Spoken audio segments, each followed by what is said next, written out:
Welcome to Sunday Night with Old Time Radio, 22 September 2024.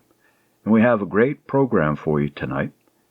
We return to some of our serials. The very first is Jerry of the Circus, and then we have Sonny and Buddy. Comedy with My Son Jeep, and then we turn to crime, Dragnet, and Jeff Regan. Then we have suspense for you with 6 Feet Under. And we close with the 6th part of Russia House. We hope that you enjoy the programming. If you ever have suggestions for us, feel free to leave comments. If you're listening with YouTube, if you have suggestions for us, feel free to leave. If you're listening on YouTube, feel free to leave your suggestion in the comments section. Perhaps you're familiar with Old Time Radio, and there's something that we've somehow ignored or overlooked. Let us know. We read every comment. All right, that said, let's get started.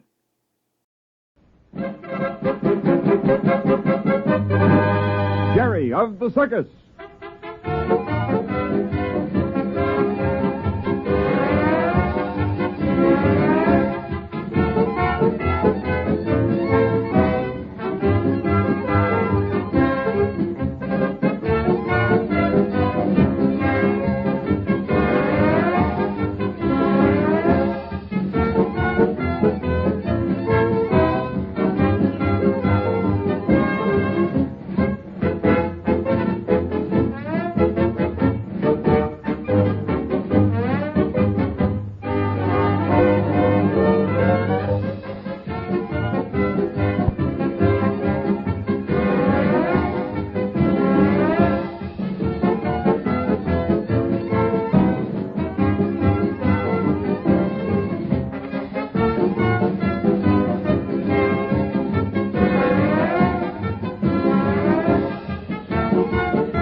Now for Jerry of the Circus.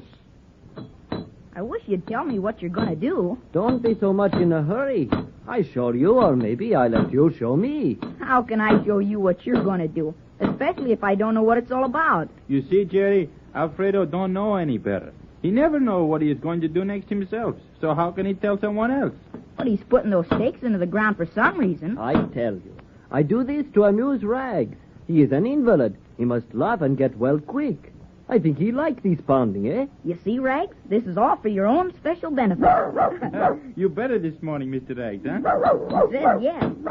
Gee, I was sure worried about him yesterday, though. We all worry about our star performer. Eh, Alfredo? There. Now that is finished. What you say? Yes, of course we worry about foolish dog that bangs his bad leg into a stake. He should be around circus more and watch out for those stakes. He usually does. Guess he just wasn't feeling so well. That's all right, though, Rags. The doctor says you can work in a few days. Say that, Wire. You just hold your ponies. You mean hold my horses? What difference it make? Ponies, horses, all same animal. Oh, I see. You're putting up a wire. You see, Carlos, what a smart boy we have? After it is most done, he says, quick, what I am doing. But it's so close to the ground. That is so you won't fall so far. Me? Oh, what do you mean? I thought you say you want to learn to walk the wire. Oh, gee, you really going to show me how?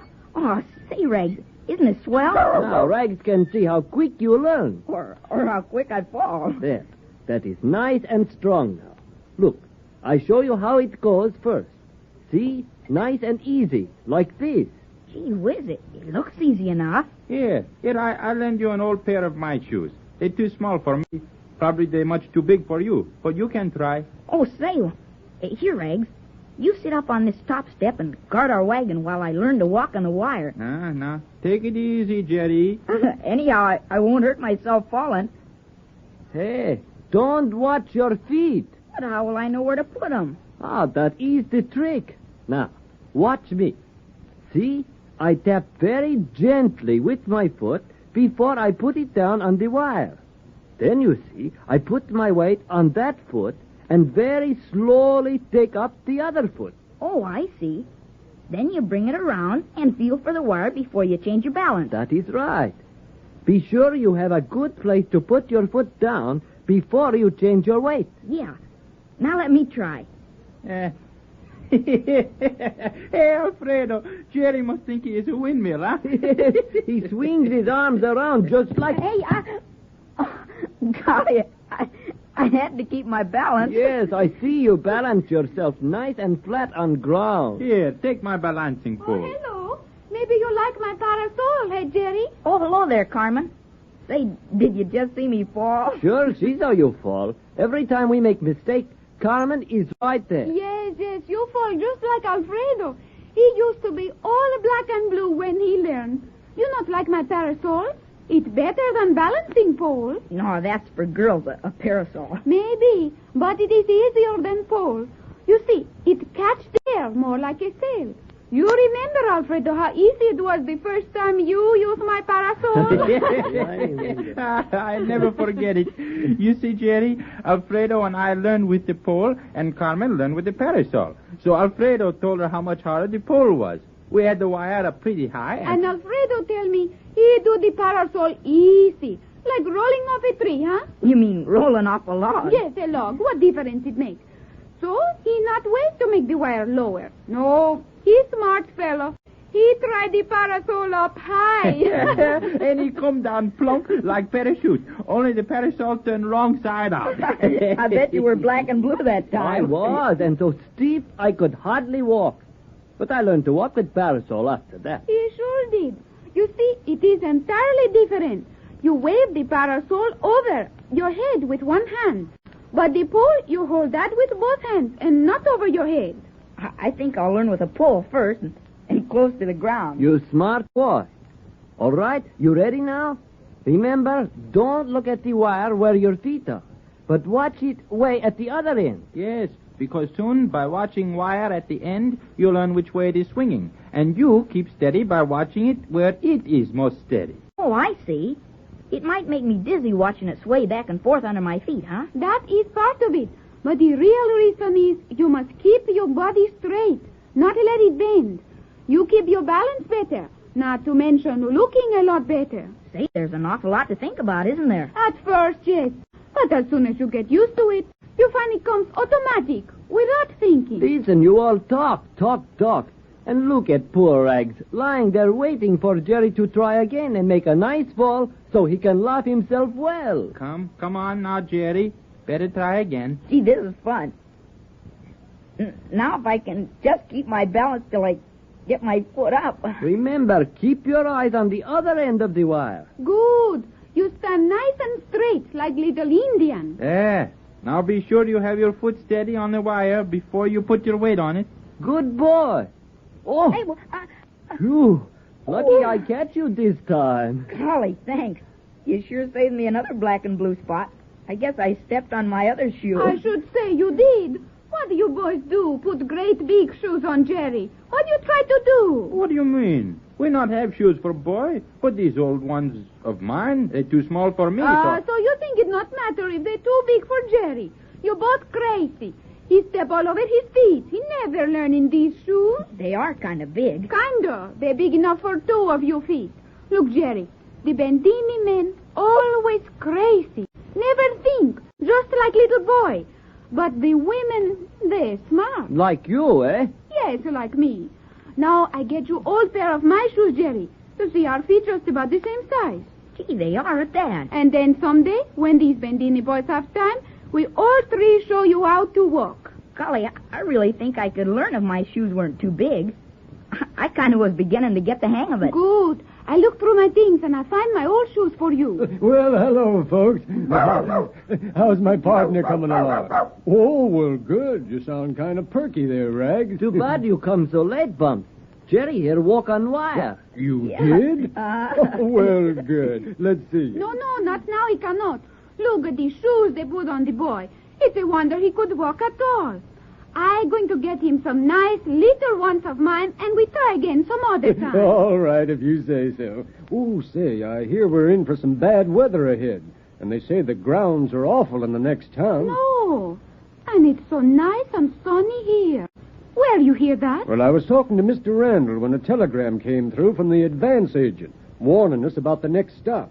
Say, do they have to do that? Why, sure. Every time we move, we get word what the place is like ahead. What did the telegram say? Well, now, if I remember correctly, it said, very slow lot, half-mile haul, load poles to caboose. Doesn't make much to me. What does load poles to caboose mean? Well, you see, Jerry, the poles on the wagon are always loaded in the same direction, so that when we get into a town, they'll all be heading the right way to unload. Say, they have to think of everything, don't they? They're very smart in this country. But I didn't hear you say anything about the weather or the circus grounds being bad. Well, as a matter of fact, the papers are full of the rains, and yes, and even floods they're having in the country we're heading for. But the telegram did say, very slow lot. Yeah, but what does that mean? Well, slow lot means that work has to be done on the lot before we can pitch the circus. It may mean it's muddy or overgrown with weeds or... Then very slow lot means more extra work. Right. And when we can move right in, they say fast lot. I see. That's easy once you know the code. You know, I happen to remember that field we're coming to. We played there last year, and it's clay, which is plenty mean when it rains. Gee, I'd kind of like to watch him unload sometime. Well, why don't you? Jerry, he likes to sleep too much, huh? No, I'd like to get up if somebody'd wake me. Oh, that is a good excuse. I'll wake you up if you really want to get up, Jerry. But I won't get up myself. I guess it's the circus in my blood, but I always wake up when we stop at the runs. And then I turn over as if nothing had happened and settle down for my last snooze. Gee, will you call me in the morning then, Bumps? Rain or shine? Sure. Who's afraid of a little rain? I like it. That's the trooper. Okay, Jerry, I'll see that somebody takes you in charge in the morning and shows you the ropes. That'll be swell. Oh, I forgot. I forget to tell you, boys, why I came over here. Happy told me to tell you he thinks you better check on the wire, yes? Why? What is wrong? I don't know. He said when he tightened it yesterday, it did not seem to have the resiliency or something it should have. These women, they never remember technical terms. The wire could be ready to fall apart, and you'd never know it until it dropped you to the ground. Why should I learn? I have two perfectly good brothers. I guess they want to save their neck as well as I. I let them do the worrying. Well, that's perfectly good reasoning for a woman. Well, boys, I guess it's up to you to see that the wire's checked. You bet we see. Come, Alfredo. Goodbye, Jerry. Don't forget to leave the shoes in the wagon. I won't. And remember, some morning soon we really teach you how to walk the wire. Goodbye, Bumps. So long, Rag. Goodbye. Bye, folks. Golly, they sure move fast this time. Well, I don't know if to blame them. After all, that wire's the only thing that keeps them hanging in midair. Why, that's their life. It certainly behooves them to take every precaution they can to see that it's in perfect condition. I should say so. Well, Rags, we hope they find out what's wrong with the wire, huh? And next we hope they up and get that foot out of the splint so Bumps can do his act. Well, I certainly miss that dog. Seems like I was coming to depend on him for an awful lot of laughs. I'll tell you, Rags. If you feel good enough in the morning, I'll take you along when we watch them unload. Think you'd like that?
Truth is stranger than fiction. And this is the proof. This is Ripley's Believe It or Not.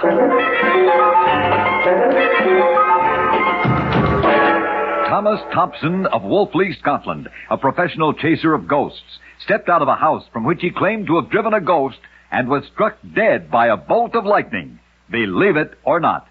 In a moment, I'll tell you the story of a man's loyalty and a king's reward. Sir Edmund Wyndham was convicted of disrespect to the king as a result of striking a foe in the presence of King Henry VIII. Sir Edmund was sentenced to have his right arm chopped off. When the sentence was to be carried out, Sir Edmund requested that his left arm be cut off so that he could continue to use his right arm, his sword arm, in the defense of his king. As a result of his unselfish request, Sir Edmund was granted a pardon. Believe it or not.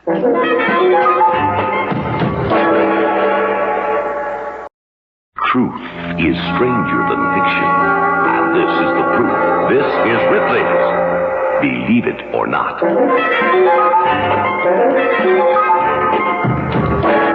The steeple of the parish church of Eccles, England, was buried under sand by a gale in 1605 and was exposed again by high winds 275 years later. Believe it or not.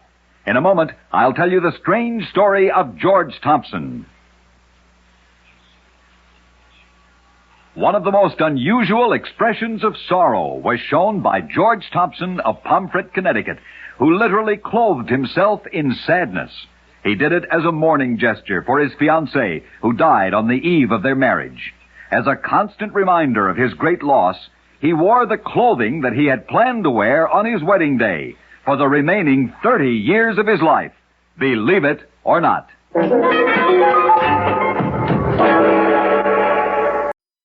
Truth is stranger than fiction. And this is the proof. This is Ripley's Believe It or Not.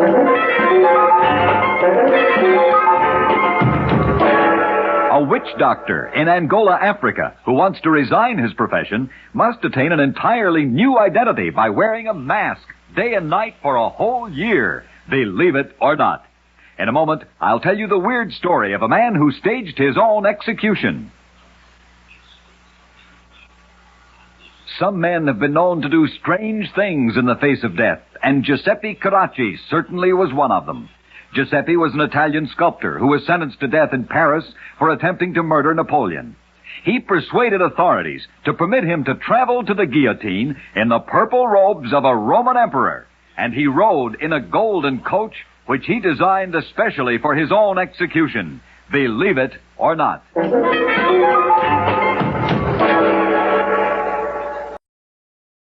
In Chapter 5 of The Adventures of Sonny and Buddy, Betty was rescued from the border bandits who had kidnapped her. Doc paid the $500 ransom demanded by the kidnappers, and when Betty joined our adventurers, she was immediately taken into the house car to rest and tell the story of her experience. She stopped suddenly and screamed, "Look, look, the face at the window." Then she fainted. Tonight we'll learn just what Betty saw at the window. What's happened to Betty? She fainted. But what caused her to faint? She screamed and said something about seeing a man's face at the window. That's right, she did. I'll go outside and take a look around and see if I can find anyone. Wait, Doc. There it is again at the window. That's the face she saw. Why, it's the Mexican boy. What Mexican? The one who waved us down on the road and gave us a note from Betty with a secret code on it. What does he mean by staring in at the window and frightening this girl? Ask him what he wants. All right. ¿Qué quiere, señor? Vine aquí porque quiero saber qué tienen ustedes. He says he followed us to see what all the excitement is about. Well, he shouldn't have stared in at the window. Betty thought it was one of the bandits. Look, Doc. Betty's coming too. Her eyelids are quivering. Betty. Do you feel better now? Yes, I feel better. Has he gone? And who gone? Why, the bandit who was staring at me through the window. Well, that was no bandit, Betty. It was only a Mexican boy. The one who helped us find you. He's your friend. He handed us the note you dropped from the automobile and told us which way to follow. Do you feel all right now? Yes. I'm sorry I frightened you, but I thought the bandits had come to take me away again. Well, if you feel strong enough, we'll move and get out of these woods. Oh, please do, Dad. Get as far away from the bandit shack as possible. We want to make some town or village soon and give a show before dark. Well, Charcoal, get going. Oh, Buddy, tell the Mexican boy to climb on the truck and go with us a little way. I may want to use him. him? Use him for what, Dad? Well, he may be able to tell me how I can smuggle Sonny and Buddy and charcoal into Mexico without putting up bonds. Oh, Dad, don't try to do that. It's dangerous. Besides, I want you to send the boys back to their mother. Just think how she's worrying about them. I can't send them back now, Betty. Don't you understand? I'm flat broke. I paid my last $500 to the bandits who kidnapped you. I've got to make some more money, and I'm depending on Sonny and Buddy to help me make it. But, Dad, we managed to get along before we saw them. Yes, we managed to make a living, but now I've got to make enough money to take me to some foreign country. The police are liable to catch up with me any minute, and if they find Sonny and Buddy in my possession, it means prison. Mr. Doc, the Mexican boy's up on the driver's seat with charcoal. I asked him how far it is to the next town, and he said about a half mile. Well, we can stop there and give a show. Well, boys, you need a little more black on your faces.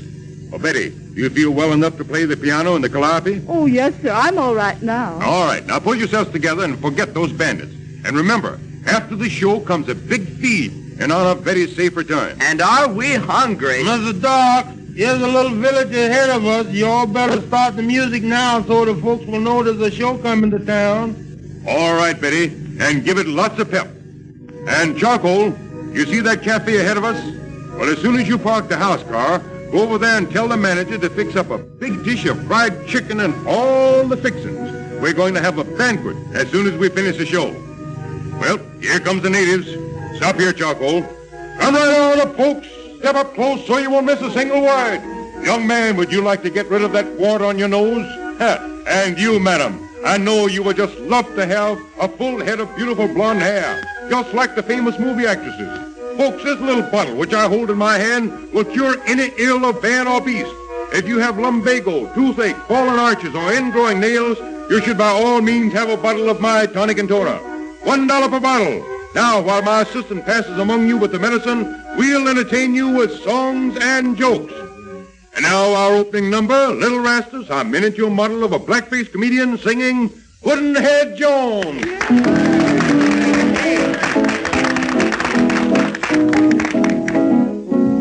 Pudd'nhead Jones was fat and funny, dumber than sticks and stones.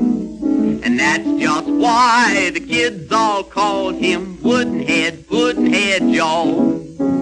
He couldn't spell Constantinople, he didn't know beans from bones. Pencils and books were never made for Pudd'nhead Jones. Teacher told his mother she would take him right in hand and teach him a thing or two. Like his older brother, he began to understand. He learned everything she ever knew. All of the kids to teacher carried candy and ice cream cones. But who do you think the teacher married? Who? Pudd'nhead Jones. Did you like it, folks? Of course you did. And now little Sambo will entertain you with Stars Fell on Alabama. Hey, wait a minute, Sambo. Hey, Sambo, wait a minute. You ain't going to wear that old hat when you sing for all that crowd of people, is you? What's the matter with my hat, Rastus? Why, what's the matter with it? Why, it's positively the worst-looking hat I ever did see on a boy's head. I was ashamed of you, Sambo. Ain't nothing wrong with my hat, except it's just old. Besides, who cares about my hat? I does. What'll all this audience think about you wearing that hat, huh? What'll they think? Answer me that. Here, you give me that old hat. Well, Rastus, don't go crazy about my old hat. Just put it back on my head, that's all. What? Put that dirty old hat back on your head? No, sir, I should say not. I'll show you where that dirty old hat belongs. On the floor. There. Now, I guess that'll learn you something. How come you throws my hat on the floor that way, huh? Okay, that's where it belongs. Sure enough. Yeah. Give me your hat, Rastus. Give me your hat. There now. How did you like that, huh? What you mean by throwing my brand new hat on the floor like that, huh? Well, what did you mean by throwing my old hat on the floor? Okay, that's where that old piece of junk belongs. Now you pick up my new hat. Then you pick up my old hat. I positively refuse to pick up your old hat. Then I absolutely refuse to pick up your new hat. But listen, Rascal. If I prove to you why you should pick up my old hat, will you do it? Yes, Sir Sambo. If you can prove to me why I should pick up that old hat, then I will. Well, then listen. Why? The scene is in a courtroom. A young man has been found guilty of murder by a jury of 12 men. The stern judge looks down at the young man and says, "Prisoner at the bar, it becomes my painful duty to follow the dictates of the 12 jurymen and denounce sentence on you. The good book says an eye for an eye and a tooth for a tooth. My duty, therefore, compels me to sentence you to be hung by the neck until you is dead. And may the Lord have mercy on your soul." Just at that moment, the poor boy's mammy, old and bent and gray, threw both arms around the boy's neck and lovingly kissed him. And what do you think that ungrateful boy done? He drawed back his fist, and with one swift, awful blow, he knocked his poor old mammy to the floor. At the same moment, the sheriff drawed back his strong arm, and he knocked the boy to the floor. Now then, if you was there, would you pick up that poor old lady, or would you pick up that young brute? Why, I'd pick up that poor old lady, of course. Well, then, pick up my poor old hat. And now, ladies and gentlemen, my little playmate Sambo entertains you with Stars Fell on Alabama. Give him a hand, folks. We lived our little drama. We kissed in a field of white, and stars fell on Alabama last night. I can't forget the glamour. Your eyes held a tender light, and stars fell on Alabama last night. I never planned in my imagination a situation so heavenly, a fairyland where no one else could enter, and in the center, just you and me, dear. My heart beat like a hammer, my arms wound around you tight, and stars fell on Alabama last night.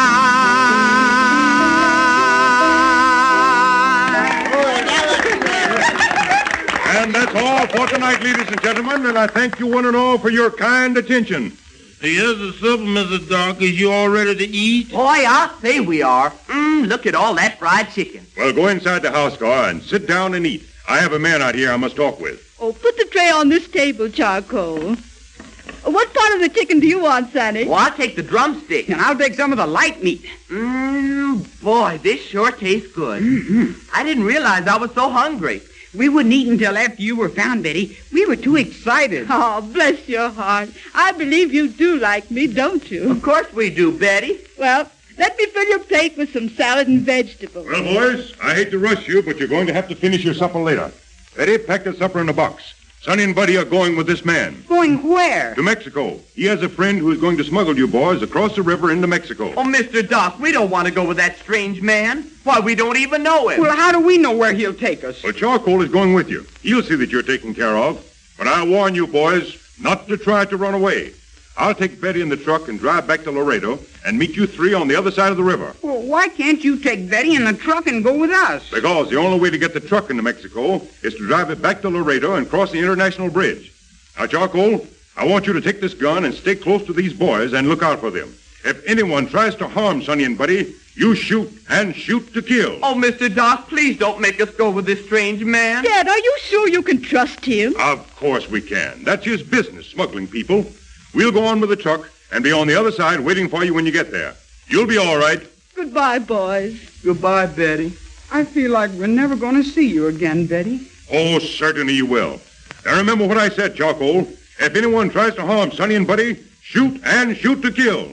Goodbye, boys. Meet you on the other side of the river. Goodbye, boys. Don't leave us alone with this strange man. Mr. Doc, please take us home to our mother. You'll be all right, boys. Don't worry.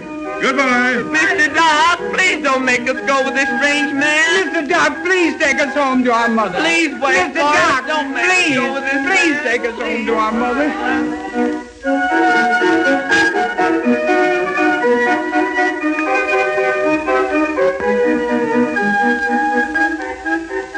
Well, we don't blame Sonny and Buddy for not wanting to go with this strange man. And we think Doc is doing a very foolish and dangerous thing in sending our little adventurers out into the river with the smuggler. Be sure and tune in for the next episode. It promises to be a real thriller.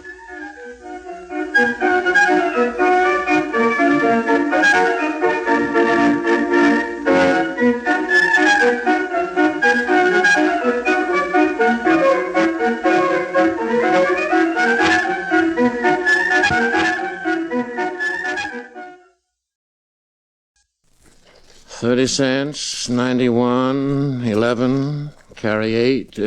Oh, excuse me, ladies and gentlemen. I didn't realize we were on the air. This is Dr. Robert Allison of Grove Falls, sometimes referred to as Jeep's Pop, and recently the proprietor of the Allison National Bank and Trust Company. And incidentally, it's nice to be back after our absence last week. The reason I was mumbling all those figures to myself was, well, you don't ever have to look very far for the reason to anything in our house. It can usually be found in the person of my small relative, my 10-year-old boy, my son, Jeep.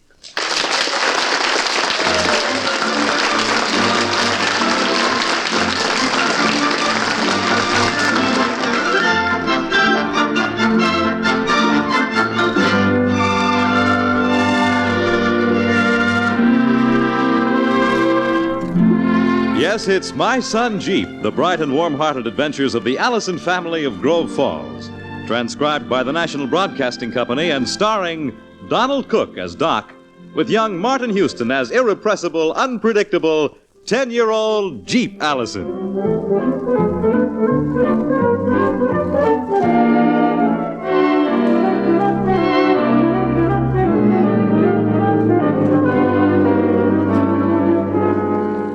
Every once in a while, you'll come across an article in the paper about someone who's buried his money in the ground or stuffed it in a mattress because he doesn't trust banks.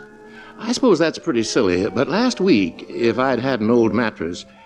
Well, it all started on a Saturday morning. Miss Miller was just showing a patient out of my office.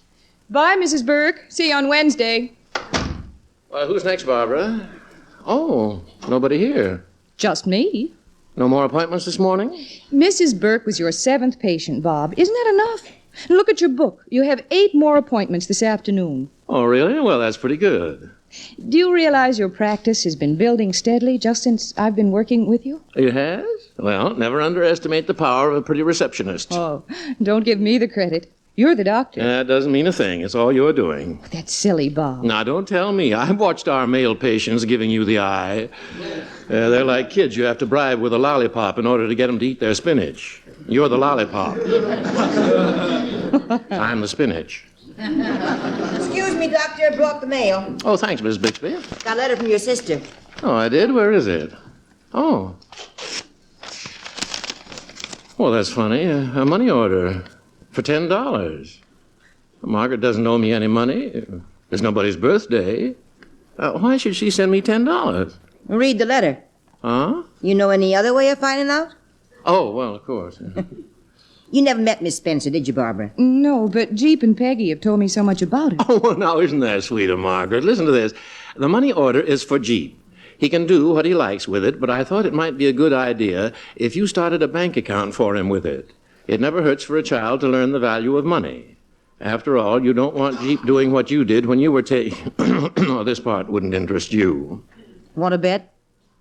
Jeep and Peggy keep writing about Miss Miller, and now you've taken it up.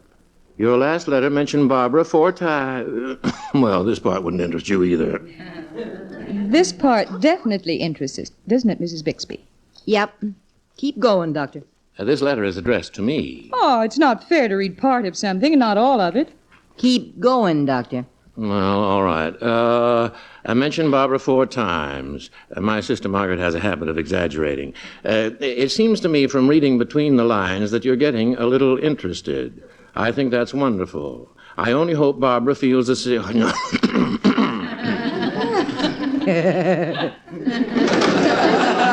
Hi, everybody. Thank you, Jeep. Huh? Like the U.S. Marines, you arrived in the nick of time. I did? That's good. Who's the letter from, Pop? Your Aunt Margaret. She sent you a present. Gee, what is it? $10. Boy, can I buy a lot of things with $10. Yep. Ice cream, candy, peanuts, popcorn, Cracker Jack, chewing gum. Maybe I'll get that new tool chest I was looking at. Your Aunt Margaret thought you might like to start a bank account. A bank account? What for? Oh, it comes in very handy, Jeep, when you need money. I've got my piggy bank upstairs. I can put it in there.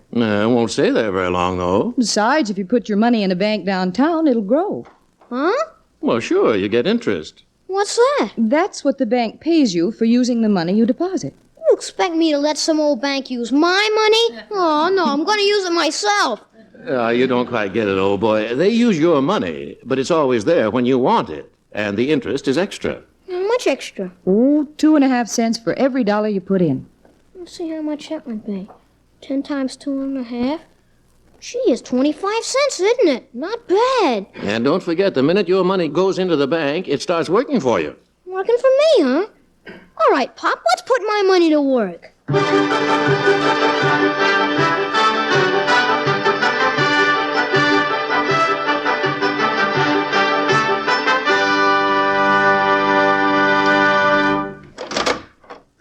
Hello there, Doctor. Well, come on in. Well.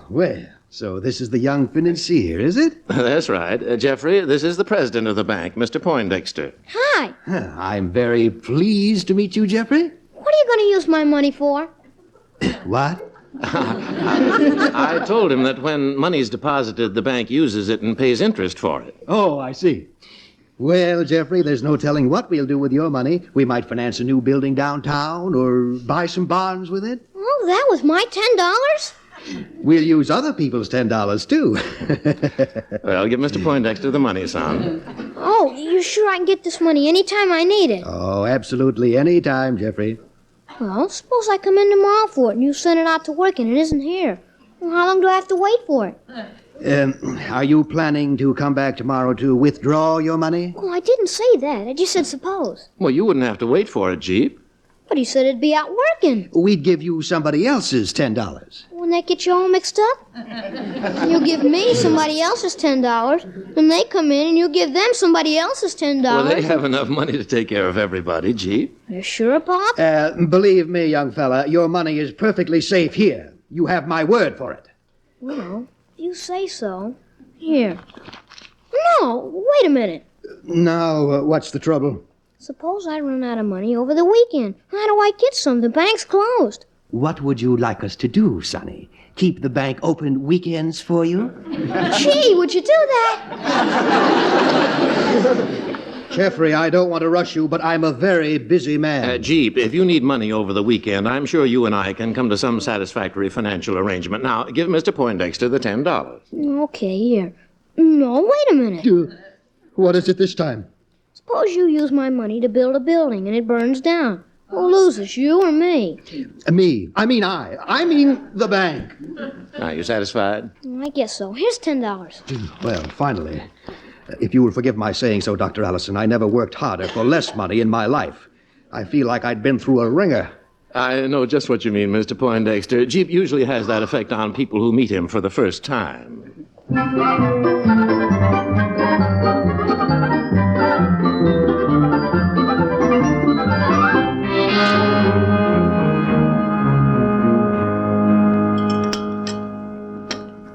Did I show you my bank book, Miss Bixby? 6 times. We'll see it again? Not now, honey. I'm eating. Barbara, did I show you? Oh, yeah, I guess I did. You want to see it, Peggy? I've seen it. Here, son, I'll look at it. Okay. Well, good heavens, what have you been doing to this bank book? Nothing. Well, it looks so beat up. You only got it this noon. He's probably been showing it all over town. Pop, I was just thinking, having your money written down in a book isn't at all like having it in your hand, is it? Here I am on Pine Street, and the bank's all the way down on Main. Well, maybe they'll open a branch office for you down cellar. Anyway, your money's a lot better off in a bank. If you had it in your hand, it wouldn't be working for you. Yeah, that's right. Hey, Pop, how much interest do I have come to me so far? Well, you just deposited the money this noon. Oh, you mean it hasn't started working yet? Well, sure it has. And how much have I got coming? By tomorrow, you'll have, Barbara. My goodness, I wouldn't know. Miss Bixby? Don't ask me. Peggy? I couldn't be bothered. Shall I call Mr. Poindexter and find out, Pop? And not tonight, Jeep. Mr. Poindexter had a hard day. Well, I'll go to the bank tomorrow and ask him. Wait a minute, I'll figure it out. 25 cents divided by 365. Well, just figuring roughly. It's slightly less than 7/100ths of a cent. You won't be buying any yachts for a little while. Gosh, is that all? Well, you have to give it time. It's only one day. But by the end of the week, I'll have 25 cents, though, huh? Jeep, don't you know anything? It's 25 cents for the whole year. Huh?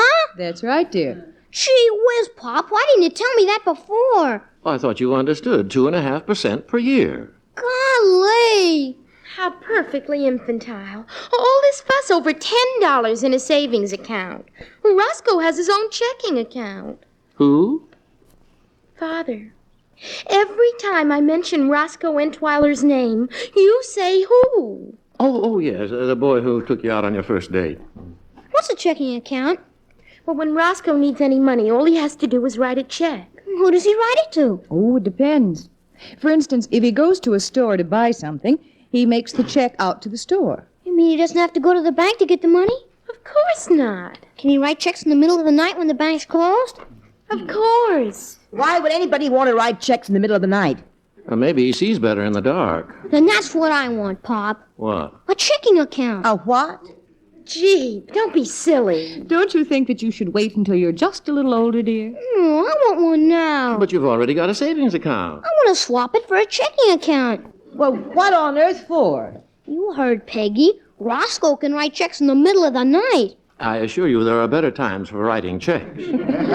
Suppose it was a matter of life and death and we needed money fast.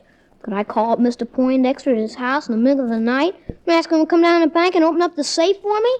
No, I don't suppose you could. Well, then. But look, old boy, you don't really need a checking account. Don't you want me to have one, Pop? Well, it's got nothing to do with wanting. So you and I will go back to the bank tomorrow, collect the interest they owe me, and change over to a checking account.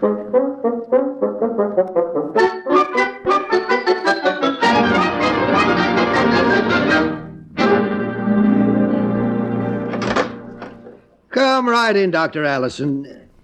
Oh. Hello there, Jeffrey. Did you come down to put more money in your account? Nope, won't take it out. What? Don't worry. I'm not going to another bank with it. See, I already know everything about savings accounts, so now I want to find out about checking accounts. So you know all about savings accounts, eh? Well, I've been in the business for 25 years, and I'm still learning new things every day. Well, anyway, I want a checking account. A what? That's what he wants. I tried to talk him out of it, but he insisted on seeing you. But a checking account for a child? That's out of the question. You see, son? Why? Why what? Why is it out of the question? Oh, never mind why. It just is. If it's not too much trouble, Mr. Poindexter, would you mind explaining to Jeffrey? You see, I make a point of never saying no to the children without saying why. Oh, well, all right. You see, Jeffrey, the Grove Falls National Bank does not give checking accounts to children. Why not? Because it is against the bank's policy. Why? Dr. Allison, when you explain why to your children, how long do you go on with it? Well, that depends on how long they ask questions, usually for quite a while. I do not have that much time. Now, look here, Jeffrey. Yes, sir? Checking accounts are for grown-ups. You'll have to take my word for that. So you go on home and forget the whole thing. Tell me something, Mr. Poindexter, just as a matter of information. Is there a law against children having a checking account? Well, no. See? But any bank president who gives a child one ought to have his head examined. Will you or won't you? What, have my head examined? No! Give me a checking account. Definitely no. Well, let's go, son. You have to get back to school. Then I want my $10 back. But, Jeffrey... Maybe I'll start my own bank. Then where'll you be? Oh, now, wait a minute. If my money's not good enough for a checking account, then it's not good enough to put up buildings with either.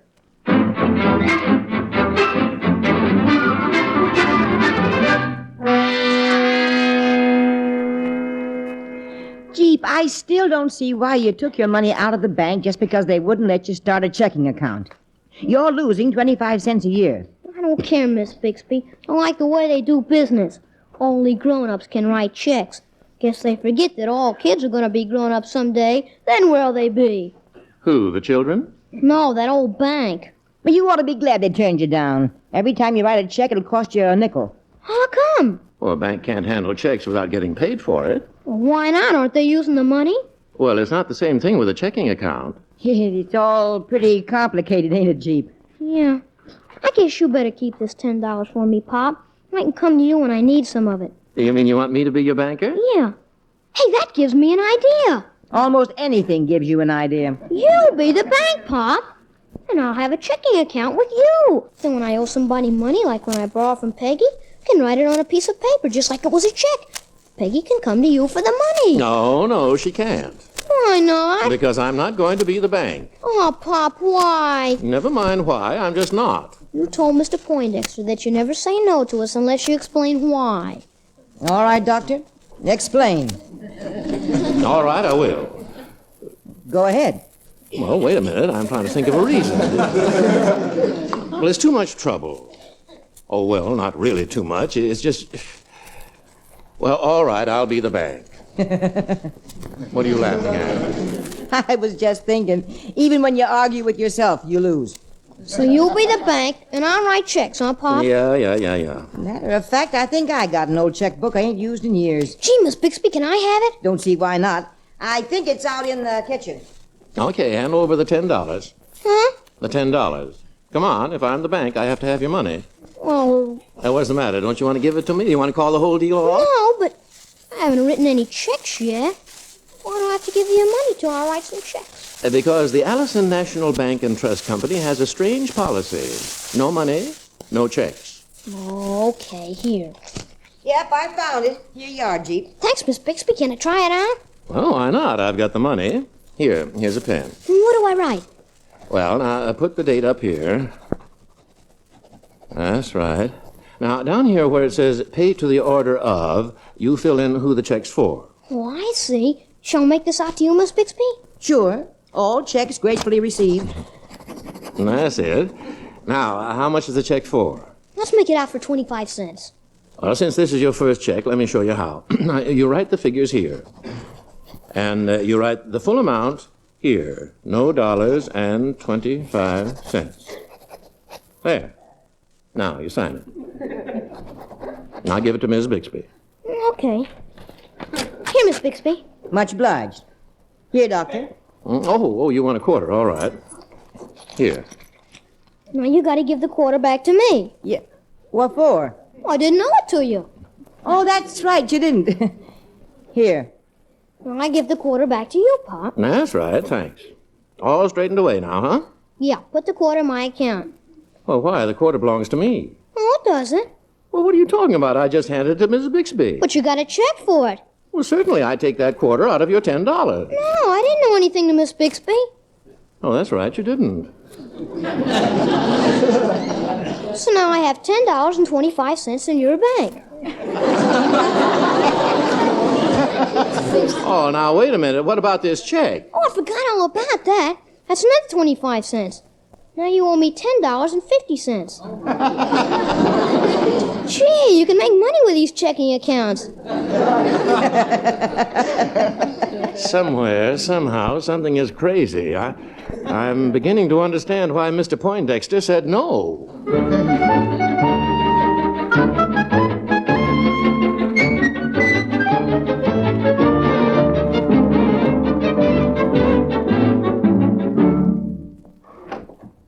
Busy, Barbara? Afraid so, Jeep. Anything I can do for you?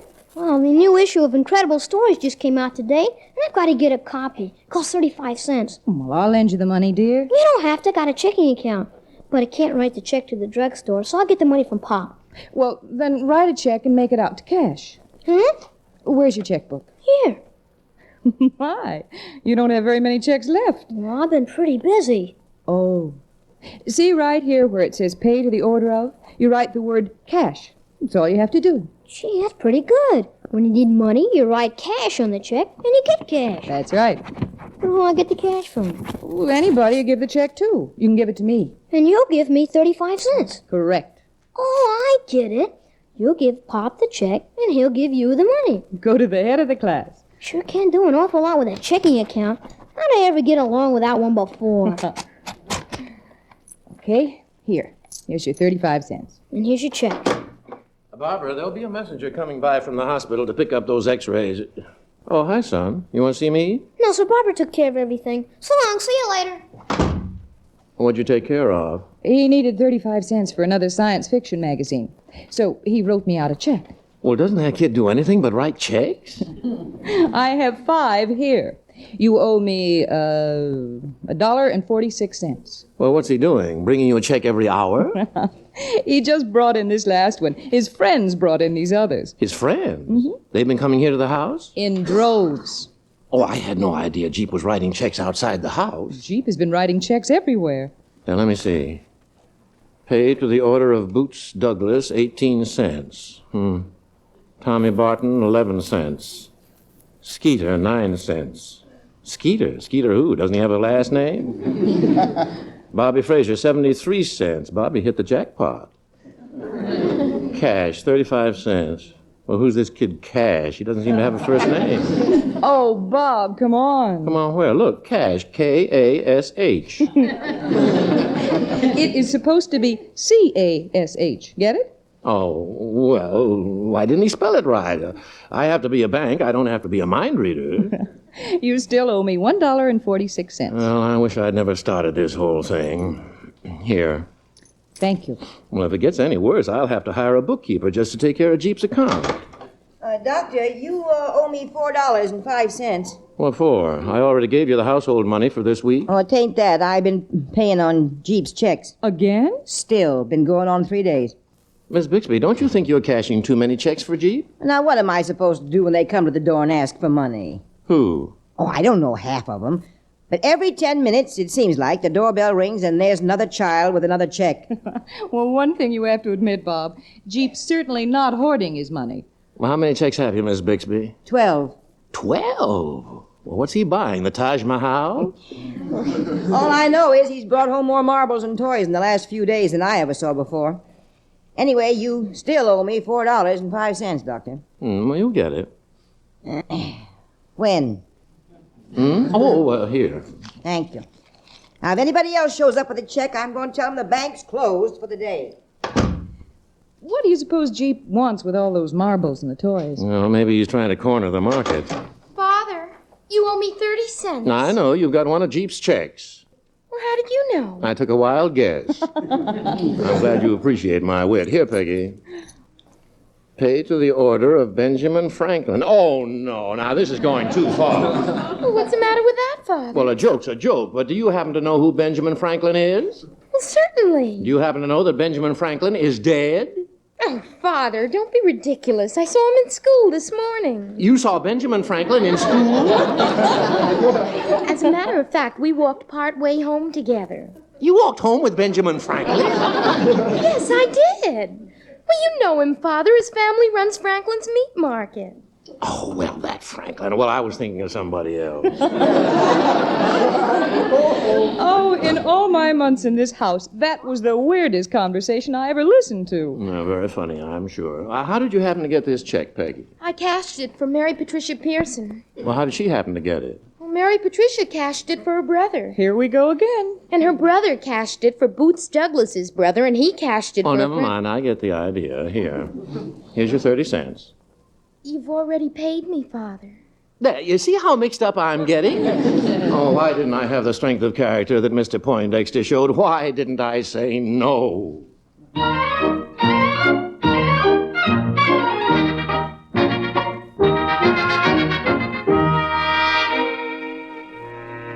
73 cents, 16. Here's one for 9. What in the world can you buy for 9 cents? I don't know, Bob. 3-cent stamps? 75, 8, $1. You know, Barbara, Jeep never tossed money around like this before. I guess the checking account went to his head. Well, it may have gone to his head, but I've got the headache. 35 cents, 90, 12, 5. Oh, this is taking up too much of our time. I'll have to give up something, either my patience or Jeep's checking account. Well, go on. Read off the rest of the checks. Well, there aren't any more. Well, that's funny. I could have sworn I'd paid off on more checks than this. Didn't you keep track of them? Well, are you kidding? I defy Einstein to keep track of them. Are you sure there aren't any in on your desk? No, I brought them all out.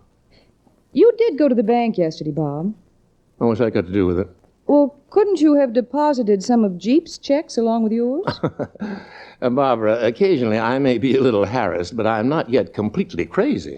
It was just a suggestion. Well, okay, what's the total? I know he's overdrawn, but how much is it? $10.07. Is that all? Oh, he's overdrawn more than 7 cents. I'd swear to it. That's what they add up to. Are you sure there aren't any more checks lying around someplace? I'm sure. Are you sure you didn't take any to the bank by mistake? Well, do I look like a complete idiot? No worry, if I'd done such a ridiculous thing, Mr. Poindexter would have been over here long ago. Doctor, somebody to see you. We don't have any patients scheduled now. It's Mr. Poindexter from the bank. He wants to see me? What, is he sick? No, just mad. I wonder why. As if you didn't know. Dr. Allison, banking history was made today. Oh, if anyone had told me that I would live to see the day when a citizen, a respectable citizen, upon being refused a checking account for his 10-year-old son, would have the temerity to deliberately encourage his son to write spurious checks in order that those checks could be passed off on the father's account, well, I wouldn't have believed them. I'm sorry. Sorry? Well, I should think you would be, Doctor. Do you realize the extra work our cashier was put to? It was a mistake. You can say that again. Once is enough. Yes. Yes, you thought you could palm off these checks on us. Ha! We're too wide awake at the Grove Falls National Bank for that. Here they are. I leave these with you as a reminder that crime does not pay. And you might tell your son that cash is not spelled with a K. Well. Is that all you can say? Well, it's more than you said. Why didn't you explain it to him? Well, he was mad. I'll go in tomorrow when he's cooled off and get it straightened out. Hey, Pop, what did Mr. Poindexter want? Blood. Huh? Jeep, you and I are going to have a man-to-man talk. Okay, but before we do, I want to let you know, giving up my checking account. Huh? You took the wind right out of your sails. Now we can have our man-to-man talk. We've just had it. Huh? Why are you giving up your checking account, Jeep? Oh, it was getting too complicated for me. For you? Yeah. You never know how many checks you got out or who's got them. Besides, with a checking account, you spend money too fast. Well, you can say that again. So you give me all the money that's left over and... Money left over? Well, you owe me. I do. It's only about $2, dear. Take it out of my allowance, Pop. Well, thanks so much. There, Bob. Everything's straightened out. Not quite. Take a letter, Miss Miller. To whom it may concern, due to an extraordinary run on our premises, this is to announce the immediate and permanent closing of the Allison National Bank and Trust Company.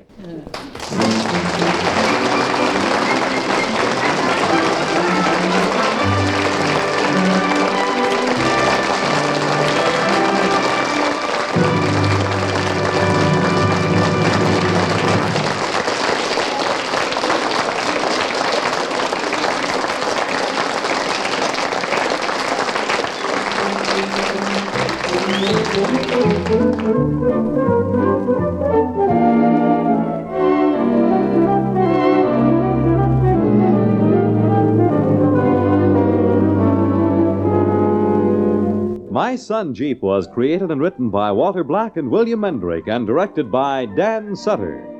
Tonight's cast featured Lynn Allen as Barbara Miller, Joan Laser as Peggy, and Leona Powers as Mrs. Bixby with Frank Behrens, and introduced young Martin Houston as 10-year-old Jeep. Starring in the role of Doc is one of America's finest actors and most versatile comedians, Donald Cook, currently starring in the Broadway hit The Moon is Blue. Ladies and gentlemen, beginning next Sunday, May 3rd, and every Sunday thereafter, My Son Jeep will be brought to you 1 half-hour later than our present time over your same NBC station. Consult your local paper for the exact time in your vicinity. And now this is Fred Collins inviting you to be back with us again next Sunday at our new time. Don't forget, 1 half-hour later, for the next transcribed visit with America's favorite family, the Allisons of Grove Falls and My Son Jeep. Ladies and gentlemen, Dr. Allison and his family would like to remind you that today most cancer can be cured if proper treatment is started soon enough. We just will help stop the tragic and unnecessary loss of lives by supporting the American Cancer Society and its 3 vital programs of research, education, and service to cancer patients. Mail your contribution today to Cancer, care of your local post office. That's simply Cancer, care of your local post office. And tonight here, Theater Guild on the Air over NBC.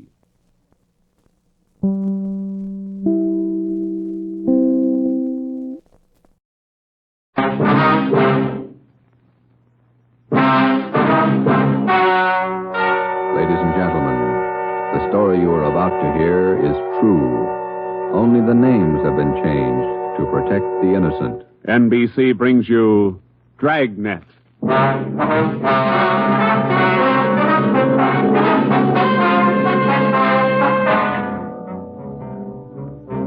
You're a detective sergeant. You're assigned to robbery detail. A ruthless fiend roams the streets of your city masquerading as a police officer. For months, helpless citizens have been robbed, beaten senseless, and kidnapped. The criminal is a twisted genius, vicious, cunning. Your job is to get him. Dragnet, the documented drama of an actual crime, investigated and solved by the men who unrelentingly stand watch on the security of your home, your family, and your life. For the next 30 minutes, in cooperation with the Los Angeles Police Department, you will travel step by step on the side of the law through an actual case from official police files, from beginning to end, from crime to punishment. Dragnet is the story of your police force in action. It was Wednesday, June 4th. It was warm in Los Angeles. We were working the night watch out of robbery detail. My partner's Ben Romero. The boss is Ed Backstrand, chief of detectives. My name's Friday. I was on my way back from communications, and it was 11:13 p.m. when I got to room 27A. Robbery detail. Oh, hi, Joe. Hi, Ben. Did you get that message to call home? Yeah, bad news. What's the matter? That doggone kid of mine, chicken pox. Oh, again?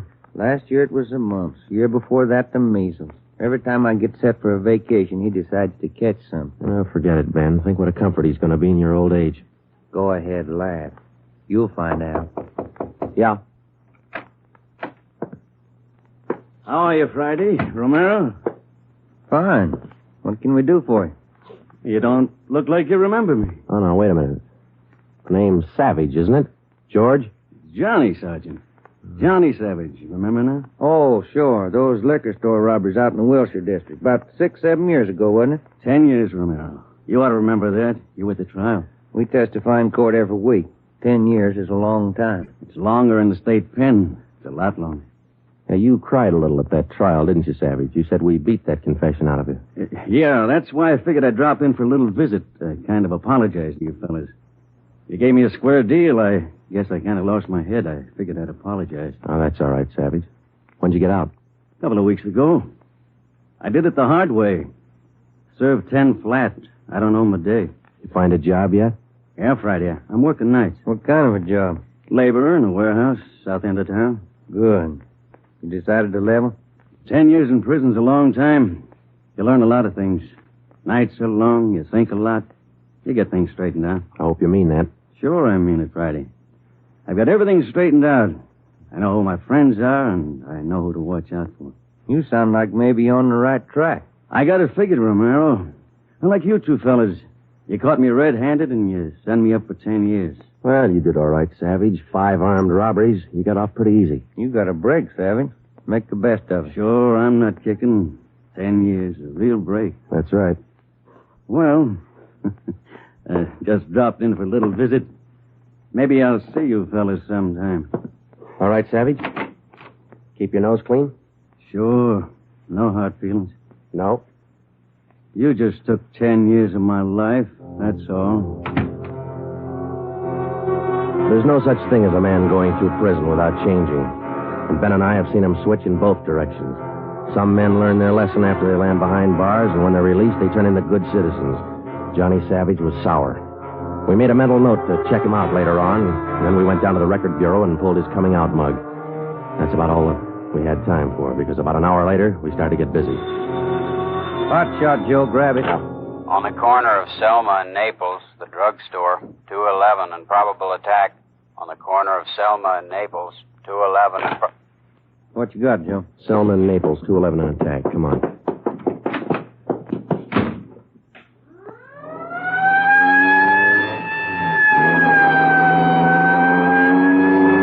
Here we are, Joe. Over there on the far corner. Yeah. All right. Come on.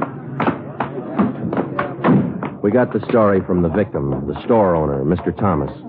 For the most part, it was the usual rundown of an early morning holdup. There was only one exception. Oh, I've had young hoodlums try to hold me up before, but there was nothing like this one. How you mean, Mr. Thomas? Well, he came in here just before closing, and ordinarily I'd have kept an eye out, because that's the time to look for him. But this fella came to the door and said he was a policeman, so I let him in. He looked like a cop. Barged right up to me and the wife behind the counter and pointed a gun. And she screamed, and he hit her in the face with the butt of the gun. Sergeant, it was horrible. That's the way it started, and that's the way it kept going. Because most of the victims and most people don't realize that as a citizen, they have the right to check on police officers' identification when in doubt. After we got the story from Mr. Thomas and checked the store in the neighborhood, Ben and I headed back for the office. Attention, all units. At the end of North Baxter Road near Hillcrest, victim of 211 and slugging. Car 7172, take the call. Code 3.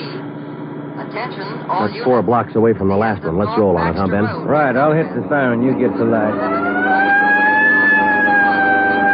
By the time Ben and I got up to the end of North Baxter, the men from car 71 were already there. The victim was telling his story. His face looked like it had been through a meat grinder. I was just shifting the car into second to make the hill when I hear this siren behind me, and I see this red light flashing in the side view mirror.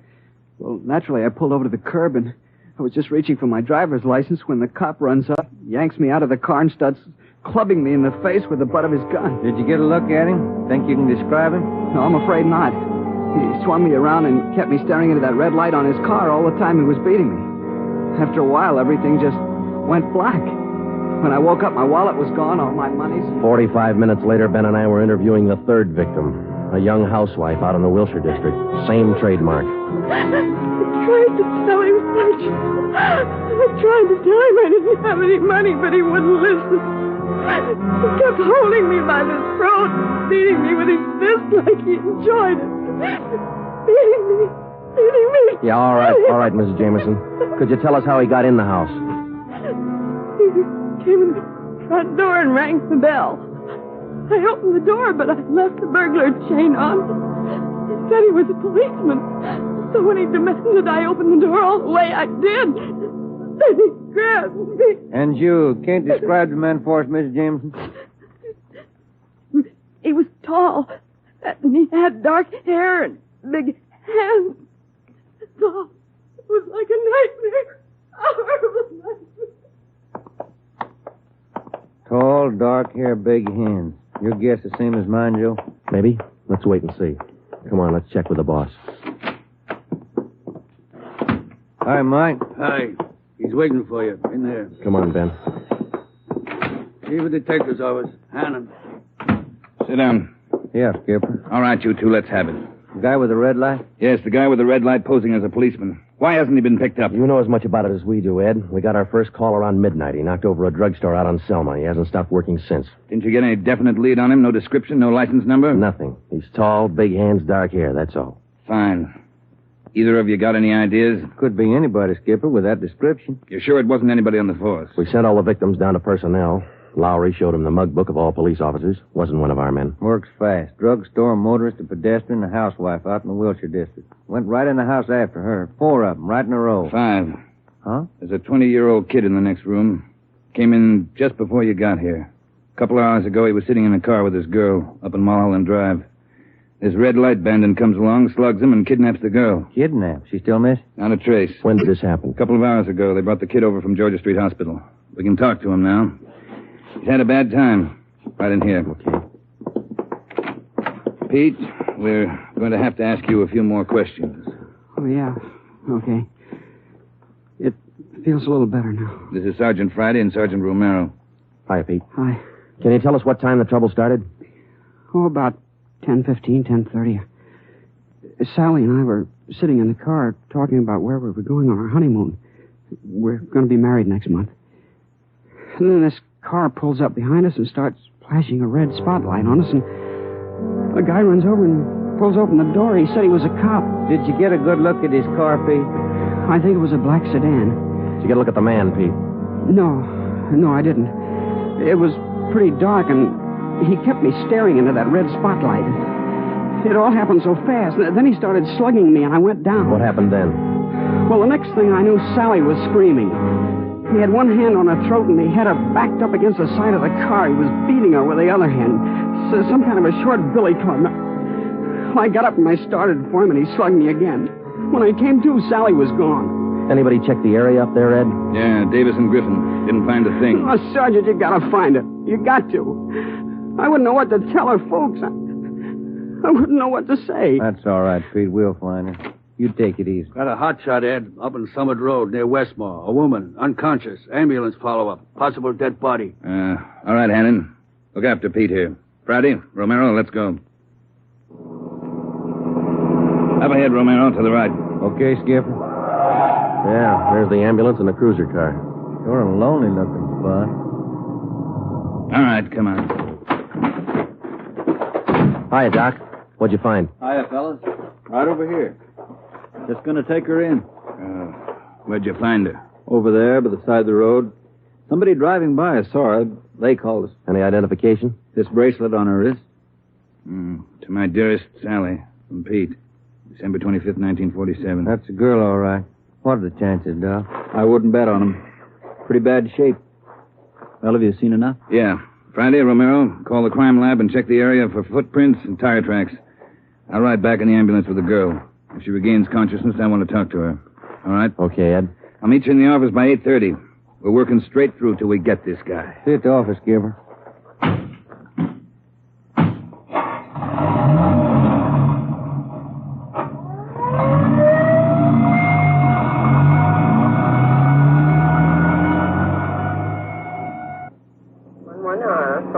What time you got, Ben?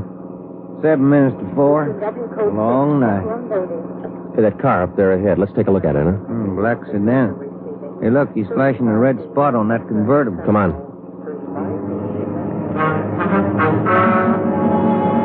You see this, Joe? It's pulling away. Get that gas pedal down to the floor. It's already there. He's turning off right. Hit the siren. I'll get the light. We're gaining a little, Ben. Next corner to the left. Joe, where'd he go? The fancy driver. Try the alley up ahead to the left. Must have turned up that cross street. Get through the alley and double back on him. Right. There he is, Ben. Look out. Watch it, Joe. Watch it. He's going to ram us.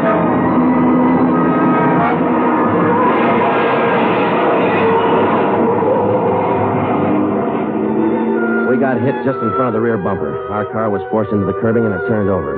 He was real lucky. He kept right on going. But this time, Ben and I were sharing the luck. All we got out of it was a couple of nasty cracks in the head and a few bruises, but it was enough to keep us in a hospital under observation for a day. By this time, Ed Backstrand was fuming. So were the newspapers.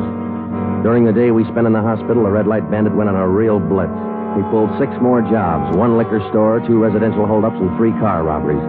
5 of the 6 victims were slugged and beaten. Davis and Griffin had taken over for Ben and me, and by the time we got back on the job, they'd built up a lead for us. We've been working with Wilkerson up in auto theft, Joe. He's used 4 stolen cars already. We got the makes and numbers on each one of them. How about the dark sedan he was driving when he rammed us? The boys picked it up this morning out on Sepulveda. We're checking it for prints now. Oh, that's fine, Dave. You got any description on the guy yet? No luck there, Joe. He works too fast. Nothing at all? The same as you had.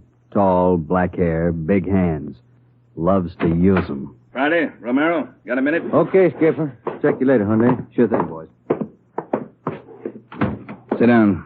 How do you feel? Pretty fair, Ed. Little stiff here and there. All right, did Davis fill you in? Up to date. Okay, I just called the doctor who's handling Sally Wilder, Pete's girlfriend. You remember? Oh, yeah. She's been in pretty bad shape since we found her up there on Summit Road. This morning she took a turn for the better. She's conscious, and her doctor thinks she might be able to talk to us a little bit. Good. When? About an hour. I cleared it with the doctor and with her family. You'll only be able to stay a couple of minutes, so make the most of them. That's all. All right, Ed. We'll check with you later.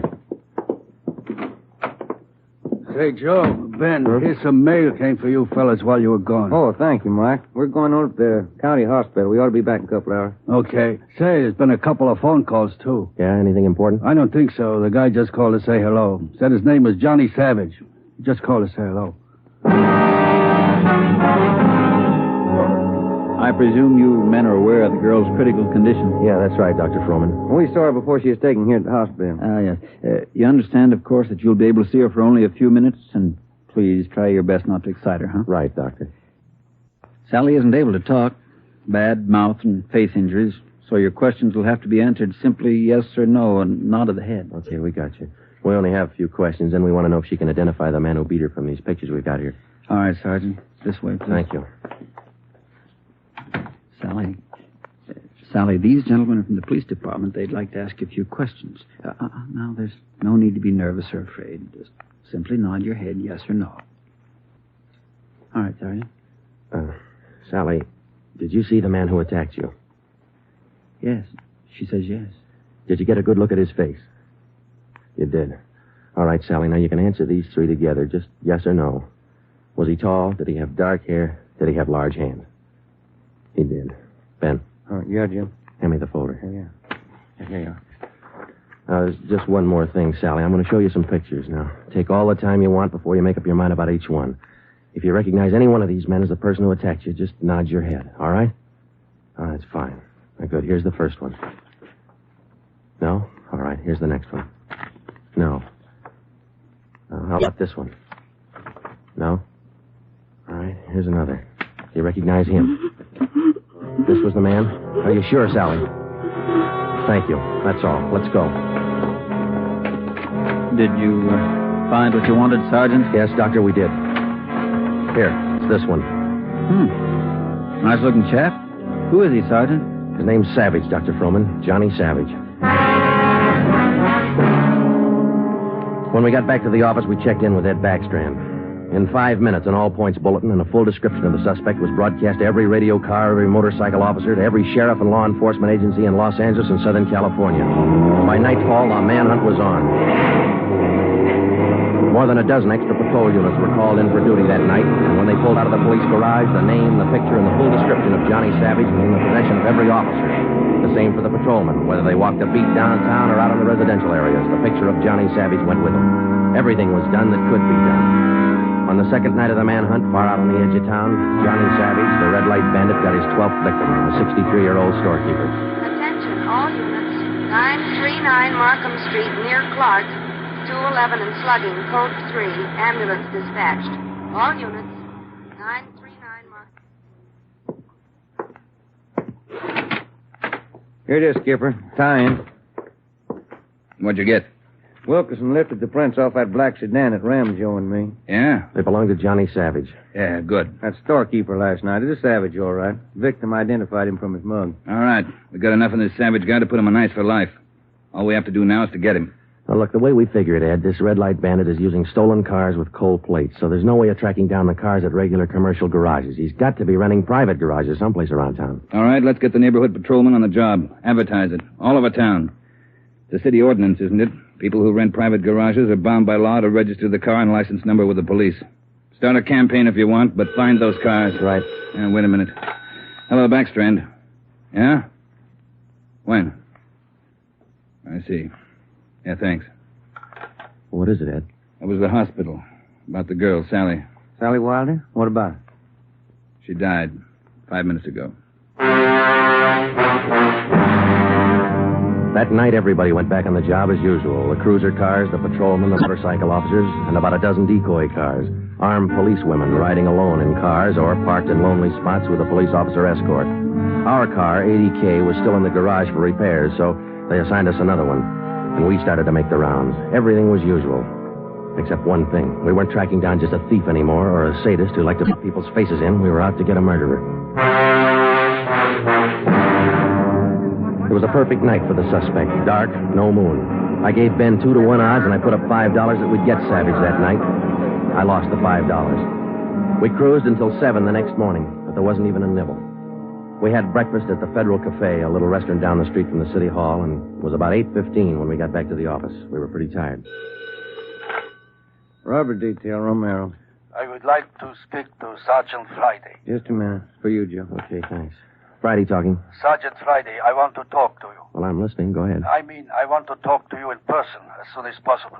Can't you tell me over the phone? What is it? I cannot tell you over the phone.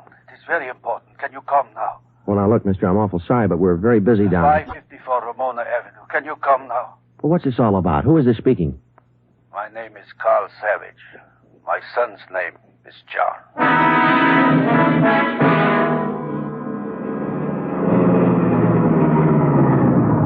Here it is, Joe. Neat-looking little place. Yeah.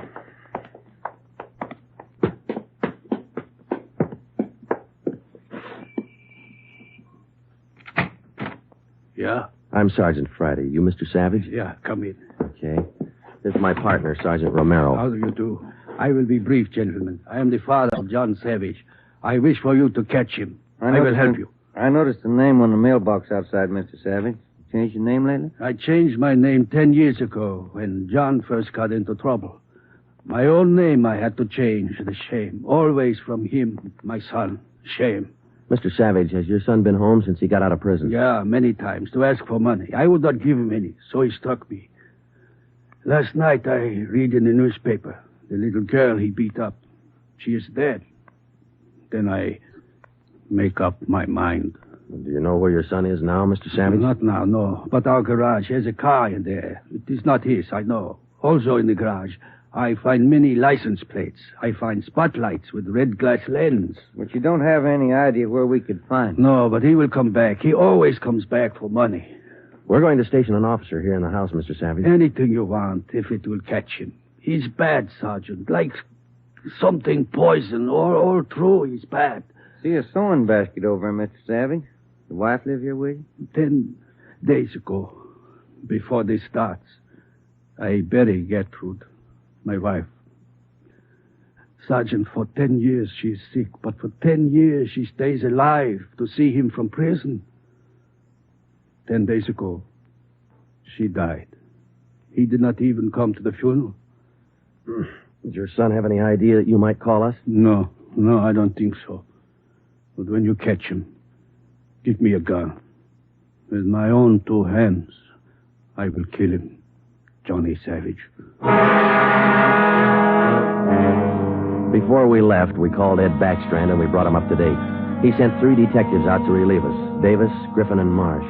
We told them to keep an eye on the house and the stolen car in the garage. That night after dinner, Ed Backstrand, Ben, and I went out and relieved them. We parked the cruiser car in the garage next door, and then we took up our posts. Carl Savage had a light supper, and then he went to bed about 9. The 3 of us sat at the front windows in the darkened house, and we waited.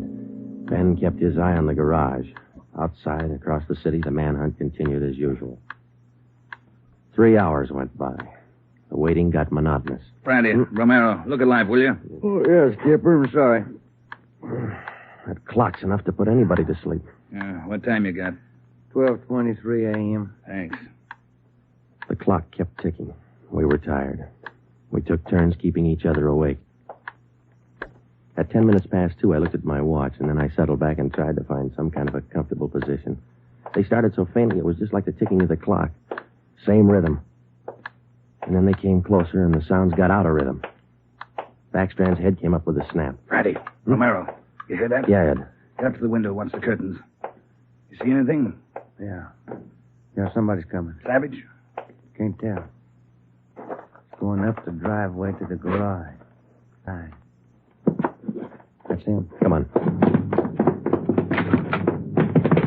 Watch it, he spotted us. He went over that fence into the yard. There he is, Friday. You hit him, Joe? Maybe. He's going for the street. He's headed for that car, Ed, that sedan up on the corner there. Yeah, Romero, go back and get the car. Right, Skipper.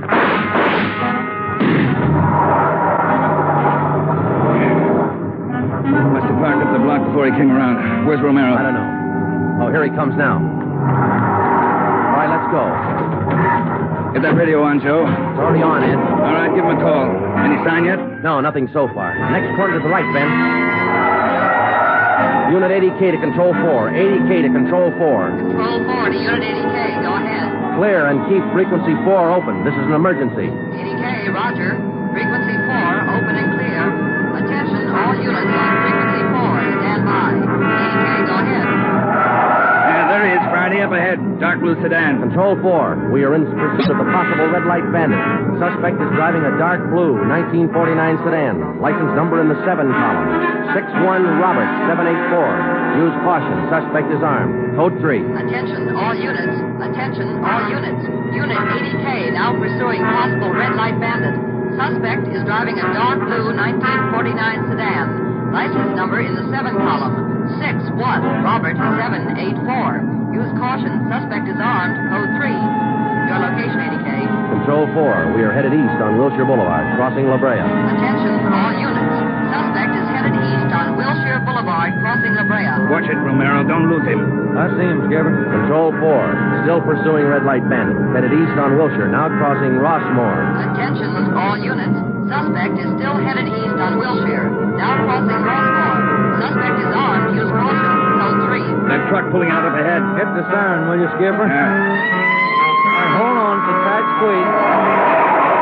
Gaining on him, Romero. A lot of traffic up ahead. He's got to slow down. Control 4. Suspect headed east on Wilshire, crossing Western Avenue, closing in. There he goes. Took a right down Sherman Alley. It's a dead end. Yeah. Control 4. Suspect turns south into Sherman Alley, closing in on suspect. Attention, all units. Suspect has turned south into Sherman Alley. Suspect is trapped. Converge on Sherman Alley. There he is, Skipper. Pulling up ahead. He's jumping out. All right, take the mic, will you, Ed? Here. Come on, Ben. I'll direct the other cars in. If you need help, holler. Right, Skipper. All right, which way to go, Ben? Down between those buildings. Come on. Starting up the back fire escape. All right, keep him busy. All right, Savage, come on down. He wants to go the rough way. One more chance, Savage. Come on down. No use, Joe. He's heading up for the roof. Come on. He climbs like a monkey. Come on, let's get him. Yeah, right. Come on. All right, here, I'll give you a hand. Here's the roof. All right, where'd he go? I don't know. Let's spread out. All right, Savage, you're through. Throw your gun out. Come out with your hands up. Watch it, Joe. He's running for the edge. He's going to jump. I'll get him. All right, up, guy back here. You lousy copper, you dirty, lousy cop. I'll kill you out. You're through, Savage. You're through.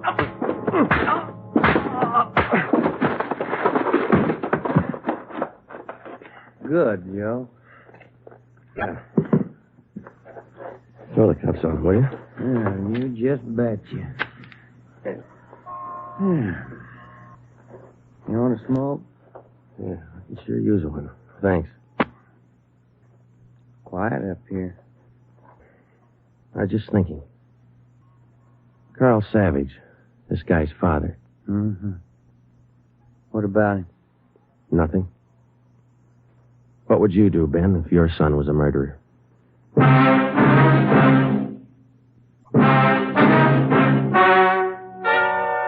story you have just heard is true. Only the names were changed to protect the innocent. John Savage was tried and convicted of murder in the first degree. He was executed in the lethal gas chamber at the state penitentiary.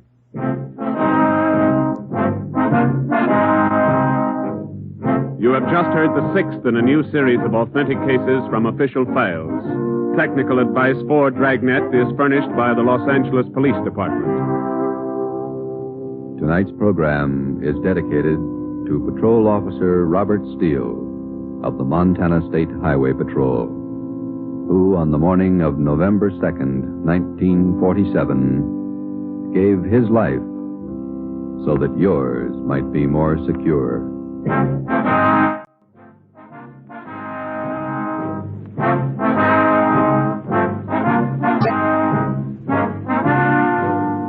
Dragnet came to you from Los Angeles.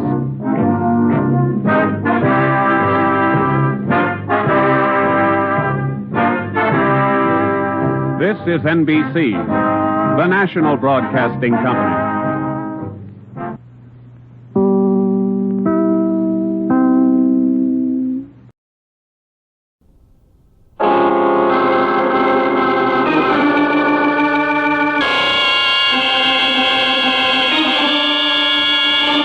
My name's Regan. I work for Anthony J. Lyon, International Detective Bureau.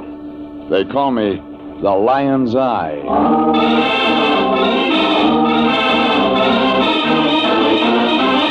Wednesday at 9, and CBS brings you Jeff Regan, Investigator, starring Frank Graham as Regan with Frank Nelson as Anthony J. Lyon. So stand by for mystery and suspense and adventure in tonight's story of The Lady from Brazil.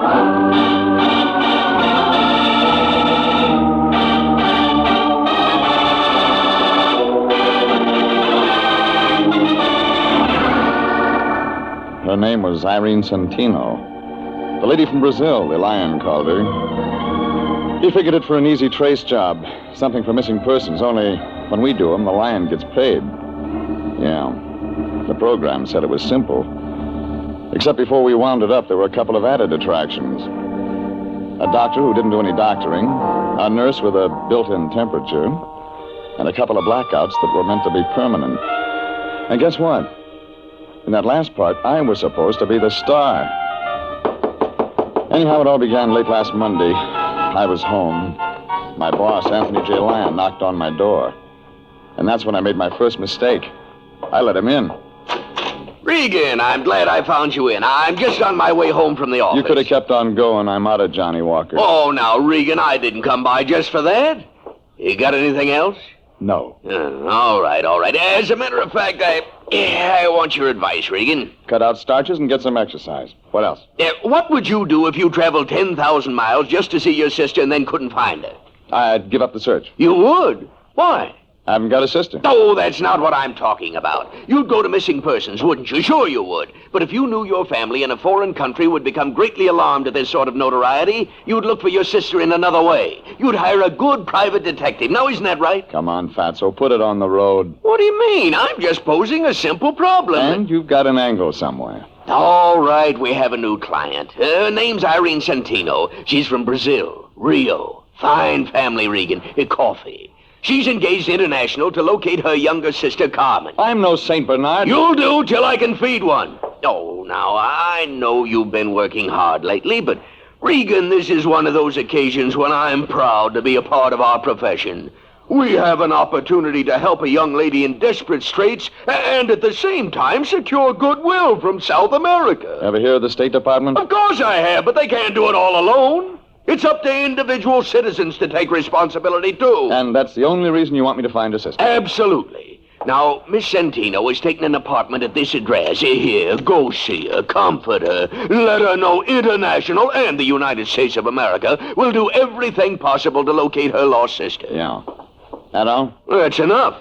What'd she pay you? $200. That's a lot of green to get in advance. Well, she insisted. She's very anxious to find that girl. Watch out her check doesn't bounce. It won't. She paid cash. That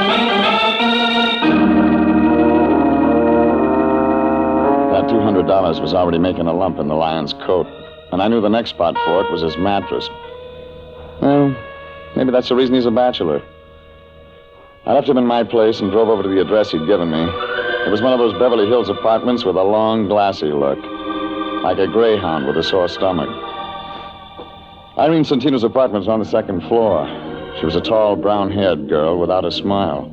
She wore glasses. And when she talked, she sounded sad. Like a banjo player with a paper pick. Thank you so much for coming over, Mr. Regan. I've been very upset all day. I just had to do something about Carmen. Your sister? Yes. She's the one I came to California to see. I heard. It's an awful vacant feeling. I thought she'd meet me at the airport, and then she wasn't there. And when I went to her address, we were very close. She's from Rio, too? Yes. How's her English? Well, the same as mine. We were both educated in the United States. You older than Carmen? Yes, 2 years. She's 25 now. Carmen left home a year ago. She's always been very independent. And, I received this letter from her a few days ago. It was the first word since she left home. You came this way? Yes. No envelope? Oh, I threw that away. She wrote her address there at the end, and I didn't see any need for keeping the envelope. And she wasn't at this address? There isn't any such address. What does Carmen look like? Well, I gave her a snapshot to Mr. Lyon. Didn't he give it to you? He forgets things. Well, no matter. I have another. Of course, it's old and not very good. I think it's right here in the suitcase. You'll pardon things strewn all over. I haven't had time to get... Oh, here it is. Here. There you are. See. She's blonde? A little lighter than mine. The same height, too. We used to wear each other's clothes. Oh, Mr. Regan, you will be able to find her, won't you? I don't think you want me to. Mr. Regan, are you trying to be funny? You hand me a snapshot so old it could be anybody, and a letter that says nothing, and you want me to turn up a blonde. But I thought those would be leads. She mentions the name of her doctor. Is he the man? Man? She left home a year ago. She wasn't following the crops. There was a man in it. I've got to have it all, lady. All right, all right. There was a man. His name was Frank Martin. Carmen met him once in Mexico City. She thought she was in love with him.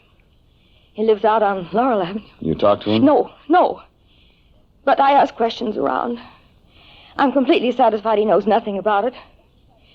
Perhaps if you'd see the doctor, my sister mentioned... You want me to find your sister? Yes? But you don't want me to see this Frank Martin. I didn't say that. You didn't have to, lady. Okay. You'll get a report when I've got something. Oh, just one more thing. What's that?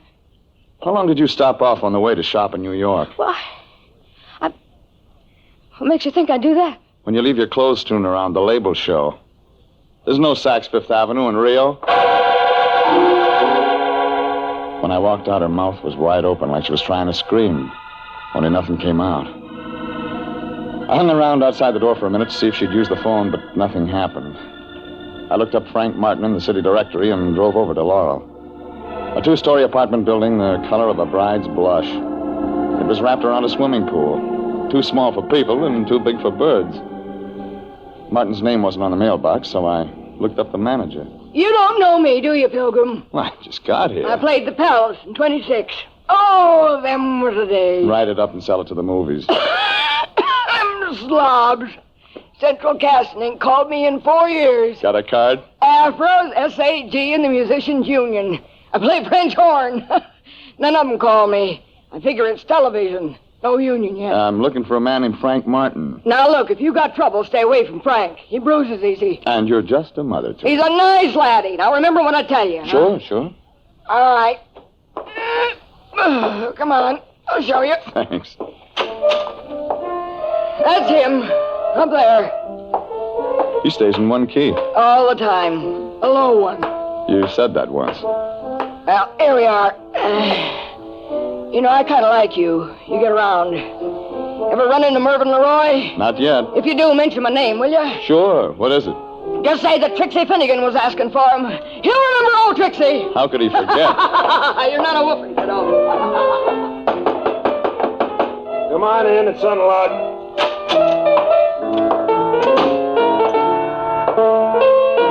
Your name Frank Martin? Yeah, who wants to know? My name's Regan. I'm a private investigator with International Detective Bureau. Wrong steer, Gumshoe. I don't need one. I'm not looking for work. I'm looking for you. What'd you say it was? Regan? Yeah. R-E-G-A-N? Regan. Regan. Just wrote that one. Pretty cute, eh? I'm looking for a friend of yours. Carmen Centino. Oh. How is Carmen these days? I don't know. But you said you were a detective. I did. You sound like an amateur to me. You sound like a guy with a chip on his shoulder. You sound like a lot of things. You're trying to get tough, baby. It figures out when your name isn't on the mailbox. Yeah? Nobody would ever write you. I'll just skip that, Regan. Well, who hired you to do what? My sister's in town. She's looking for Carmen. I know Carmen had a sister. What else? You're the boyfriend. Boyfriend. It's real good. Let me tell you what she's like, Regan. Eyes just right. Hair just right. Everything just right. Wait till you see her in a bathing suit. That's something, brother. She isn't wearing one in this picture. Let's see. No, it's a bad picture, Regan. Hardly looks like her, like she is. Ever met him like that? Well, we're going to be married, Regan. Only she decided all of a sudden she didn't want him. Just like that. It was her idea. Haven't seen her since. You try? Once. She moved, no forwarding address. That's all. Makes good story. Yeah, but you don't believe it. Let me tell you the reason we broke up. It's a dilly. My hearing's good. Well, you've heard about the happy couple. The guy keeps getting loaded, can't lay off. Well, this is different. This is the big switch. Carmen. Yeah, Carmen. And why she was seeing a doctor? Carmen, seeing a doctor? Look, why didn't you get out of here? We don't like each other. Sister thinks something might have happened to Carmen. She's scared. Yes, some of us are scared part of the time. And somebody makes a lot of noise looking for somebody. Then everybody gets scared. You scared, Regan? Yeah. What about? Carmen Santino. I might be looking too late.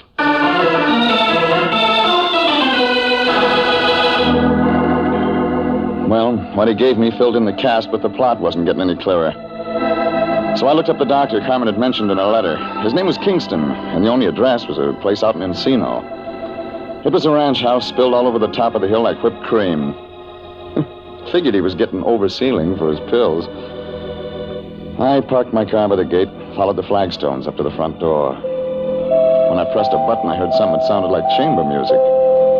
And then a blonde girl wearing a red dress that must have been riveted on opened the door about the middle of the second chorus. I like blue serge. Has an effect on me. It's the only thing in the closet.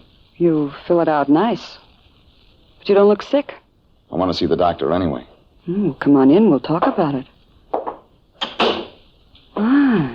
You are tall, Mr. Regan. Regan. Who are you, Florence Nightingale? I hold the doctor's stethoscope. My name's Vivian Lytell. Mind telling him I'm here? He's busy. He just opened another bottle. Well, I'm right on time. Oh, Rex isn't sociable like me. He drinks alone. He gets more that way. Let me entertain you. Easy, Angel. I don't know how to fix a fracture. I've already got a man who can do that. I want one with brains. What's the matter with the doctor? Keeps his in a bottle. Hasn't used them for a long time now. He's done all right. This?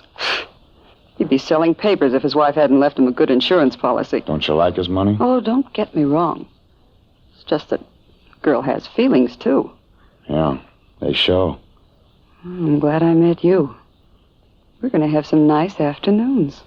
I thought you worked for a living. Got lots of free time. Besides, I should have at least one outside interest. Keep looking. You'll find one.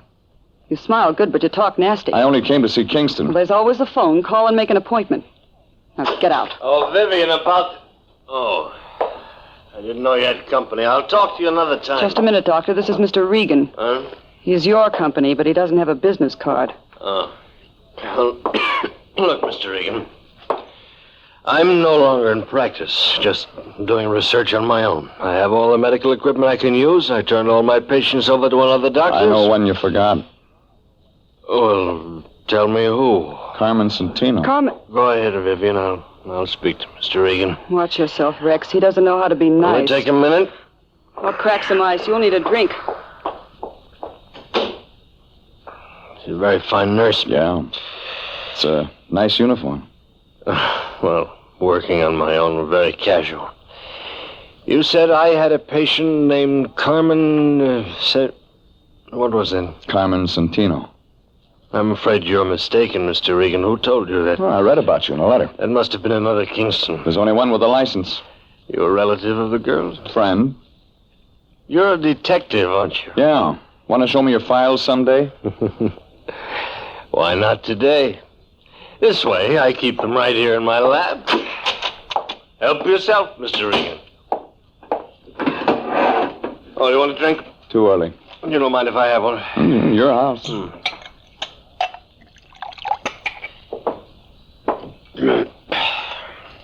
Didn't find anything? Not under Santino.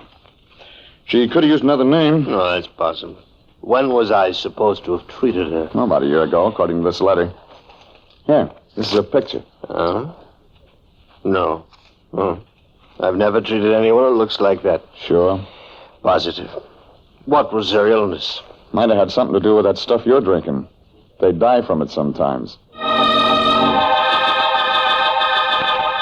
I see. You can't see it from this window. But just over the hill, my wife is buried. I had special permission from the county, of course, bury her on my property. She was a great comfort to me. We were very close. I haven't been the same since she passed away. And that is why I am no longer in practice. I didn't ask for that. Oh, but you did. With your eyes. You're a strange man. Do you enjoy making a living this way? Prying into other people's lives? Searching for what is best left alone? Is he still here, Rex? Yes, Vivi. He's just leaving. You can find your way? Yeah. Bye, Blue Surge. You were a real disappointment. Don't give up. I'll be back. Don't bother, Regan. The doctor will be out.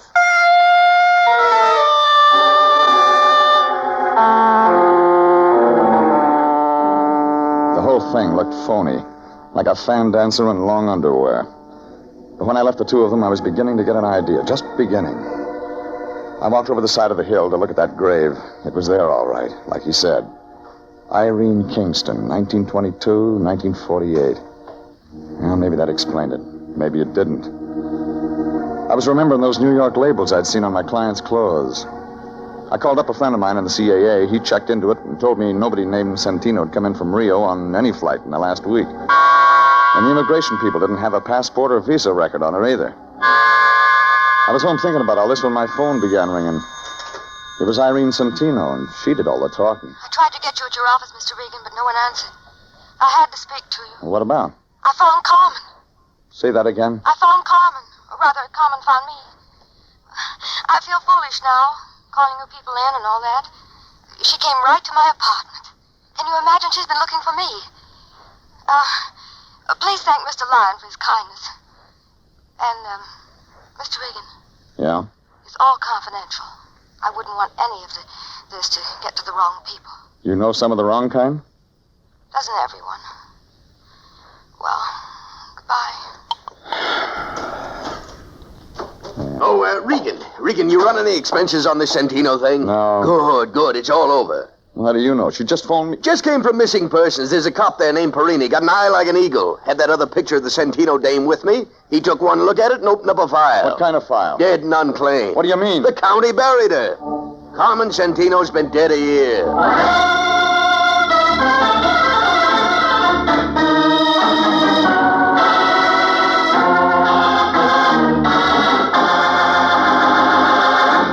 This is CBS, and you are listening to The Story of the Lady from Brazil, tonight's adventure with Jeff Regan, investigator.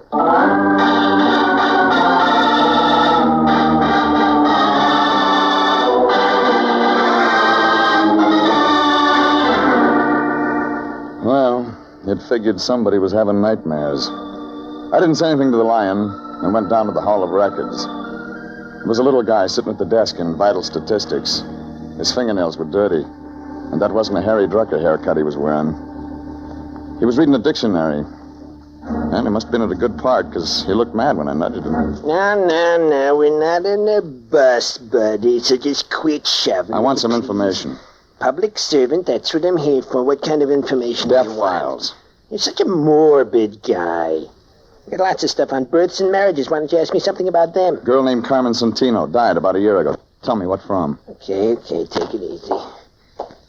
How do you spell it? Just like it sounds. Santino, huh? Yeah, Santino. What's that say? Sabatini, Sailor, Sanaki, Sanford. That's what happened to old Sandy. No wonder I ain't seen him around lately. Get to Santino. Oh, yeah, Santino, yeah. Yes.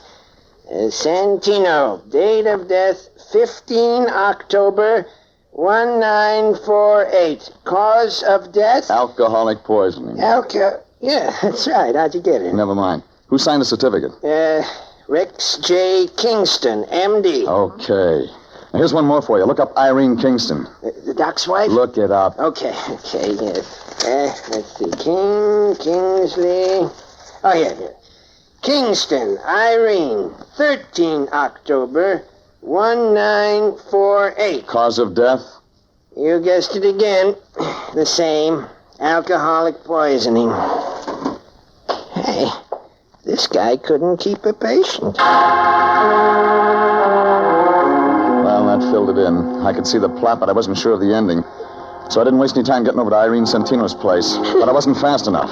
The door was halfway open when I got there. All the company had left, but Irene was still around. She was sitting there looking at the phone like it was all she had to think about. Miss Reed. What's so funny? Excuse me for not getting up, but I didn't expect you. I told you I found my sister, didn't I? You told me, but you didn't tell me she was dead. I didn't even tell you that I haven't got a sister. Did I? Did I? Come on, lady, give it to me. What are you talking about? This little red spot on my arm. It doesn't look like my sister. But you just wait, Mr. Regan. You just wait. You just wait.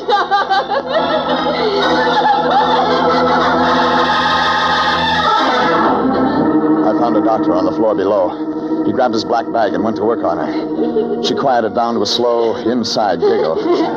Then went out all the way. The doctor got a hold of an ambulance and carted her off to a hospital. They just wheeled her out the door when the lion showed up. Regan, did I see an ambulance out in front? That's right. Your client was in it. Huh? Somebody stuffed her full of something that made her giggle. I don't understand all this at all. I stopped by home to change to my dark suit so I could come by and bring Miss Santino the news of her sister's death. And what do I walk You can into? save your tears, Fatso. She didn't come from Brazil and she wasn't rich. That woman gave me $200 cash. There was nothing unreliable about her. We had a contract. Well, New Year's coming up. You can use it for confetti. Now, see here, Regan. Look at this picture.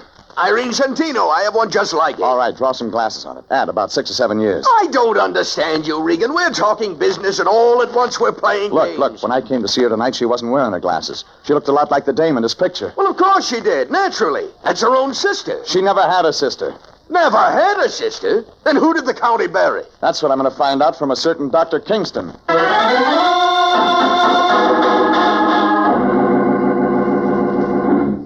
I had a feeling you'd be back. I built a fire. I forgot the marshmallows. We'll think of something else. I'm not mad anymore. I'm still looking for your doctor. Let me take care of you. I have a way with men. Didn't we do all this once before? Well, it's night now. I'm better with the lights low. You can ask me some questions. I know some swell answers. I'll bet. How do you like it? Your way. That's better. Now let's have a nice, quiet evening. Just you and me. That why you wore that? You like it? You got talent, lady. Well, discover me. There's been a famine of men like you. You don't look underfed. Come on, you haven't touched your drink. I want to see him. Oh, all right. We could have had such a nice evening. Rex. What is it? Mr. Regan's here again. Oh, yeah. Hello, Regan. Didn't I tell you I'd be out? You told me that, but you didn't tell me what I wanted to know. Had to go to Vital Statistics to get it. What? You don't have anything in your files about Carmen Santino, but you signed her death certificate. Now, you get this, Regan. I don't have to talk to anyone who comes here without a warrant. You haven't got one. When I tell the city attorney's office what I've got, they'll have somebody out here to open that grave on the hill. What do you mean, Regan? Irene Kingston died 2 days before Carmen Santino of the same thing. Dr. Kingston signed both certificates, and he collects on his wife's insurance. Only I don't think his wife really died. I think that extra grave on the hill is window dressing. My wife didn't die, Regan. Where is she now? I don't know. But she could be around town using the name of Irene Santino. It was a shot in the dark, but it brought results. Kingston swung a lamp base around that connected on the side of my head. When I came to, I was in a white room in the back of the house. Nothing worked. Irene, So I would you just lay please there. bring up bottles? Vivian was standing there with Kingston. Oh, I don't He looked sick, like an ostrich with a sore throat. Please, Irene. He had a needle in his hand. I got the shakes. You can do it all right, Rex. Go ahead. It's the same treatment you two tried to give Irene. Should have stayed out, Regan. I wanted one more look at you, I baby. hate to see the nice ones go, but it'll be all over in a minute. All right, Rex. Give me a drink, Vivian. I gotta have a drink. It won't help. I found Irene in time. She's in a hospital. What? She's gonna live. She's gonna talk. Go ahead, Irene's Rex. still alive? Rex, give it to him, and then we'll clear out. I didn't kill her. I didn't kill You'll her. do better this time. I can't. Go ahead. No, I won't. I said go ahead. I'll shoot you, Rex. I'll shoot you if you don't. No, you won't. It's all over, Vivian. It's all The gun, over. but Kingston was too much for her. All of a sudden, it began going off. Vivian started to look pale. Then she went down, slow.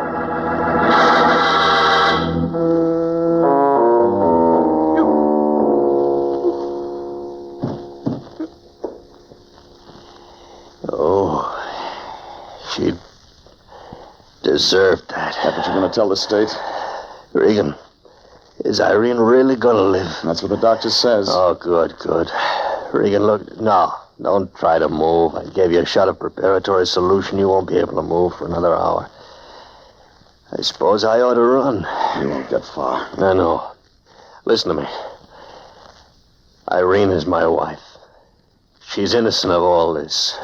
When you tell the police the real story, I haven't got it all. I know it started with Carmen Santino. Oh, she stumbled in one night, dropped dead before I could do anything. Alcohol. Yeah.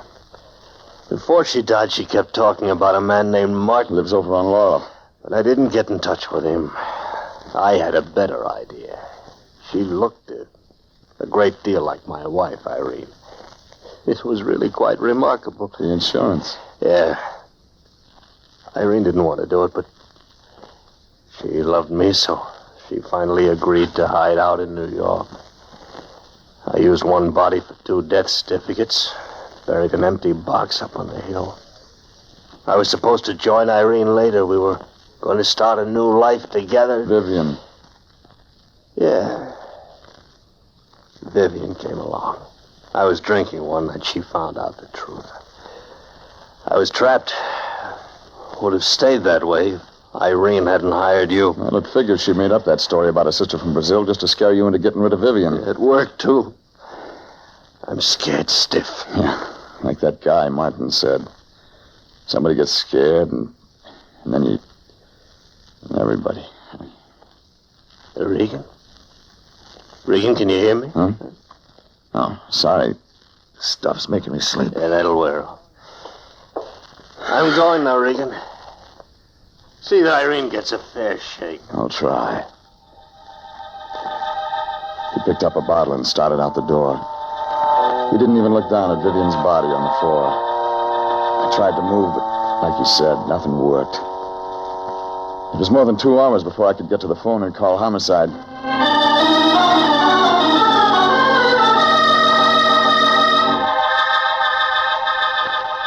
And it was more than 2 days before I talked to the line. Jeffrey, my boy, how you feeling? Better? Well, the fog's gone out of my head, if that's what you mean. Otherwise, I feel lousy. Oh, don't take it so hard, my boy. All in a day's work. Besides, there's the brighter side. Yes, indeed. Like what? Well, for one thing, they got that Dr. Kingston. He only got as far as Las Vegas. Crime doesn't pay, Jeffrey. Crime just does not pay. Doesn't, huh? What's this? Now, wait a minute. Give me that. Application, Consolidated Insurance. It's nothing, I tell you. You mean to tell me you're going to try to collect rewards? Well, we did expose an insurance fraud, and there's nothing in the world that stinks like a fraud. I'll say. Hey, wait a minute, Regan. Where are you going? Out to buy an Airwick.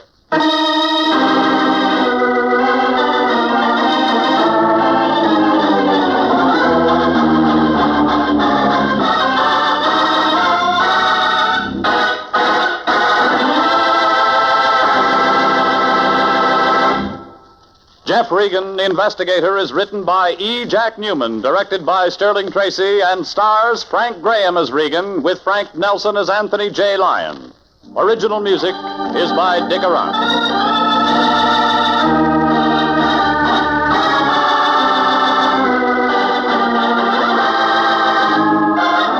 Jeff Regan, Investigator, is heard each week at the same time over CBS.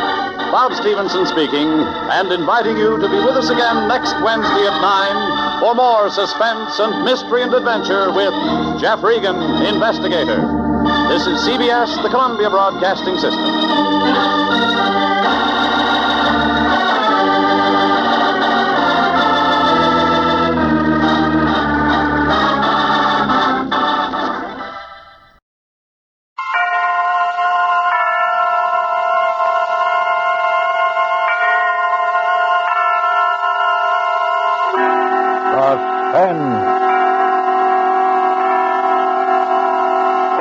Autolite and its 96,000 dealers present Mr. Dan Daly in 6 Feet Under, a suspense play produced and edited by William Spear.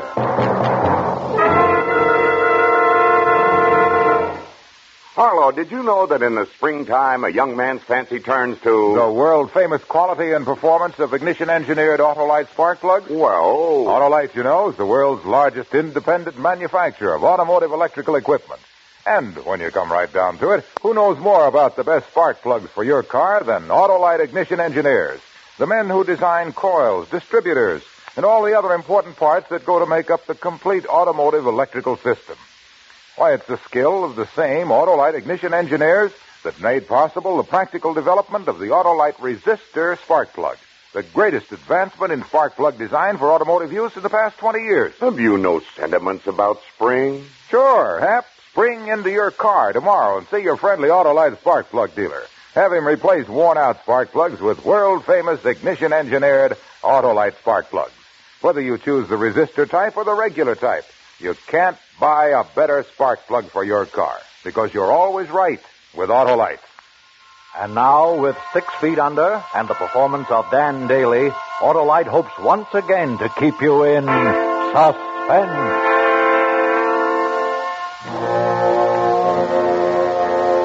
You'll never know what it's like down there.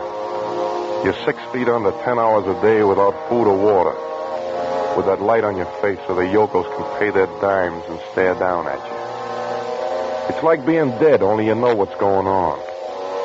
The pump that feeds the air down to you seems to be keeping time with your heartbeat, and you can't help thinking that if it ever stops, the heartbeat will stop with it.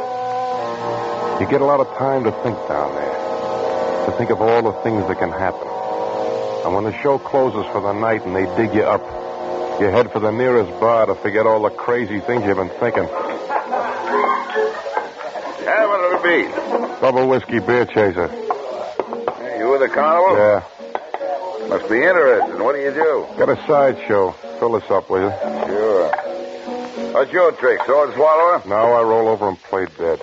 Oh, you're the guy that's buried alive. Yeah, I saw you this afternoon at the matinee. Took the kids over. Yeah?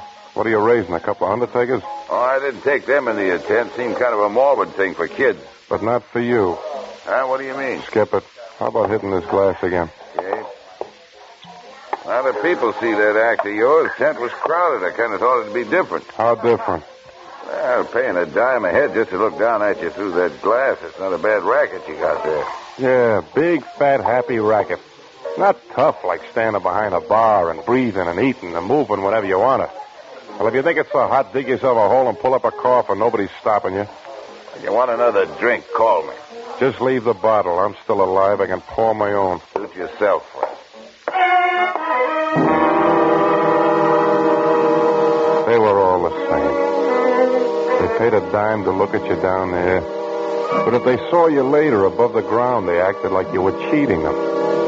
Like you owed it to them to stay buried or they weren't getting their money's worth. I used to do another act.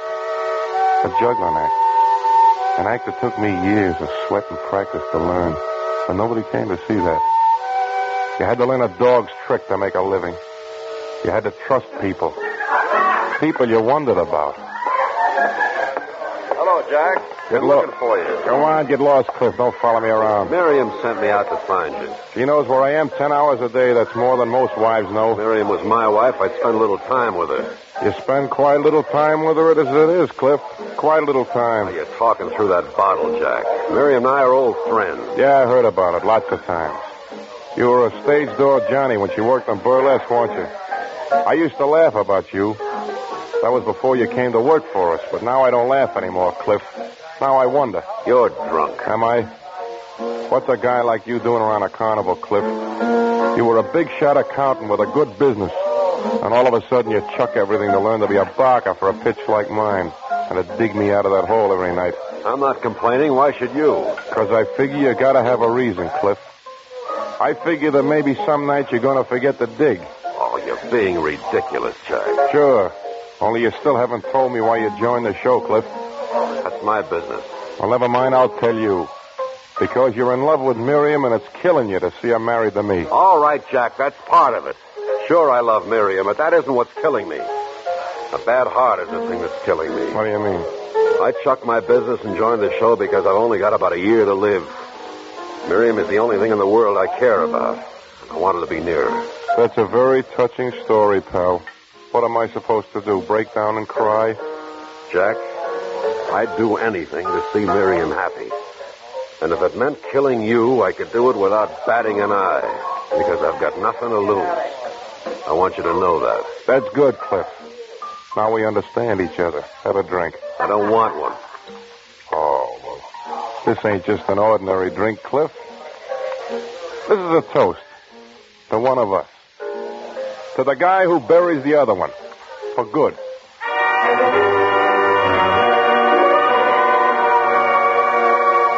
It was a fool thing to do. A mistake. Because he'd play his cards closer now. If I told him to pack up and get out, he might take Miriam with him. And I was crazy about Miriam. Something was wrong between us, but I was still crazy about her. I had to know. I had to wait and find out if he could take her from me. And that meant I had to keep him around. And every day he'd have me helpless down there in that hole like a baby. I didn't want to drink anymore. I went back to the tent and tried to sleep, but I kept having that same dream over and over again. Not a picture dream, but a dream in sound. The sound of that air pump that kept me alive down there. It got slower and slower, and then it stopped. And I woke up choking. I jumped out of bed. Jack! Yeah, Jack, is that you? yeah, Miriam. You go back to sleep. Something wrong, dear? Oh, I had a dream, that's all. Go back to sleep. Oh, well, maybe if I made it... I don't want any hot milk. I'm going out for a while. Jack, I hope you're not... Where would I get it this time of night? I'm not going to drink, so save the lecture. Well, you don't have to snap at me like that. That's all you've been doing lately. Have I? Well, nobody's died from it so far. I don't get you at all. Don't you? Well, maybe you're not trying hard enough. I'm going for a walk. Jack! Jack!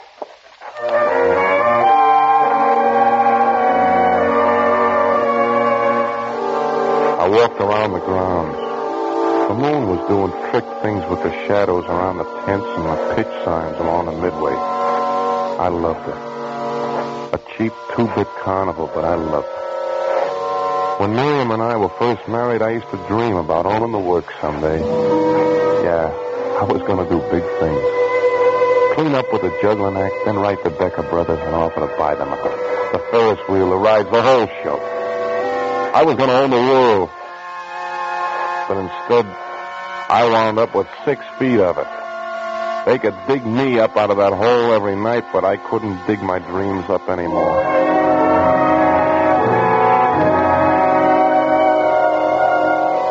Finally, I went back to my own tent and slept until showtime. Miriam was gone when I woke up, so I walked over to our pitch. I was going to pull the flap and go in, but then I heard her talking to Cliff. So I listened. Again last night. I hate it when it's like that. I can't stand it much longer. You won't have to stand it after tomorrow night. You'll be away from here. Things will be different. You're sure you want to do this for me, Cliff? I want you to be happy. He suspects something. I know him. If he finds out... He won't find out.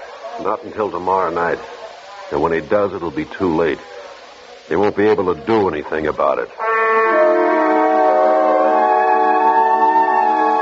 You love your wife and you stand outside a tent and hear her planning to murder you. It wasn't only Cliff. It was her, too. And I knew right then what I had to do. I had to kill them. I had to kill the both of them.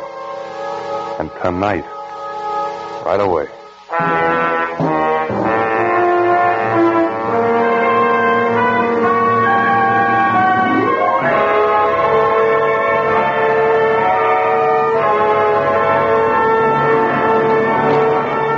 Autolite is bringing you Dan Daly in 6 Feet Under, tonight's production in radio's outstanding theater of thrills, Suspense.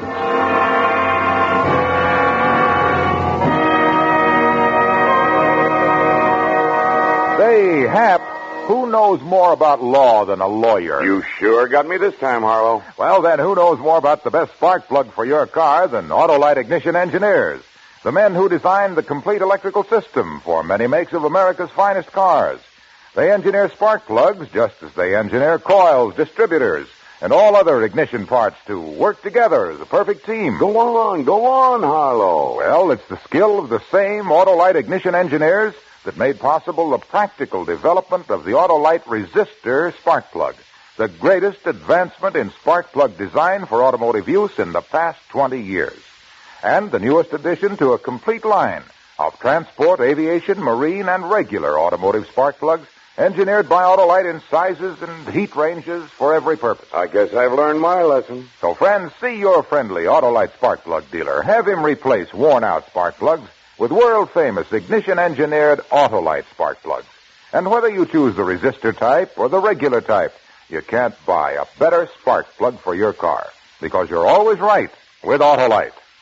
And now Autolite brings back to our Hollywood soundstage our star, Dan Daly, in 6 Feet Under, a tale well calculated to keep you in suspense.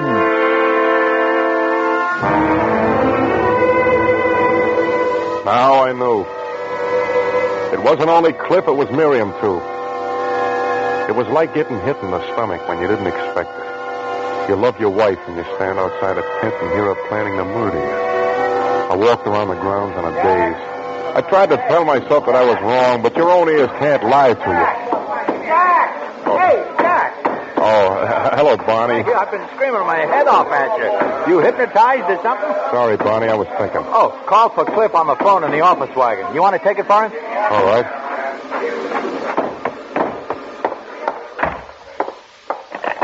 Hello? This is Morton at Trans-Country Airlines. I have your reservations confirmed. Oh, good. 2 seats on the midnight plane to Chicago tomorrow night. Thanks a lot. I know you said you'd come in to pick up the tickets this afternoon, but I wanted to call and let you know it's confirmed. I'm glad you did. You'll never know how glad. Just part of our service there. I'll hold the tickets for you. Now, you've gone to enough trouble. You can cancel the tickets. But I thought I'm changing somebody's mind. Nobody's going to Chicago tomorrow night. Nobody.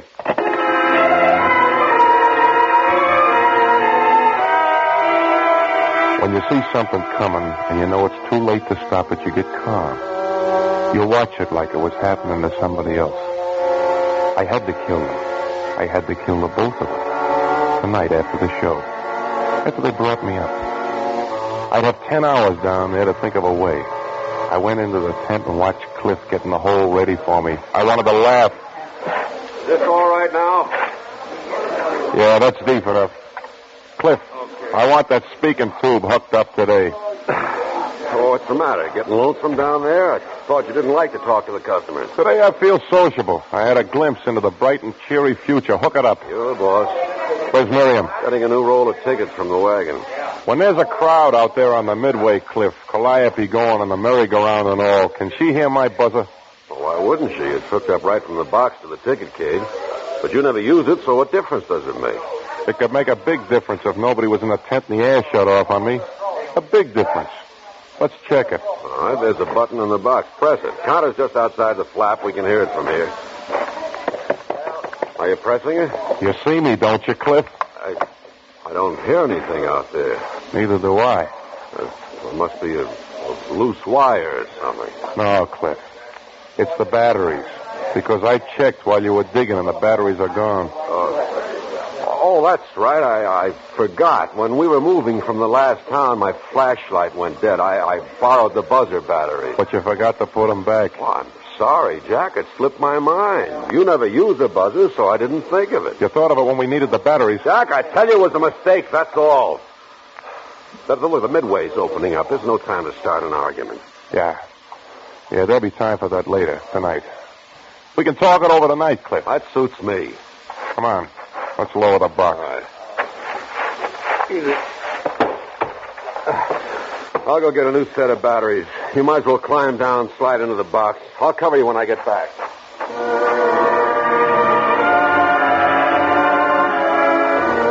I lit a cigarette. My hands were wet and shaking. Suppose he didn't wait until tomorrow night. Suppose this was it. I couldn't tip my hand by refusing to get down. But I had to make sure I'd come up again.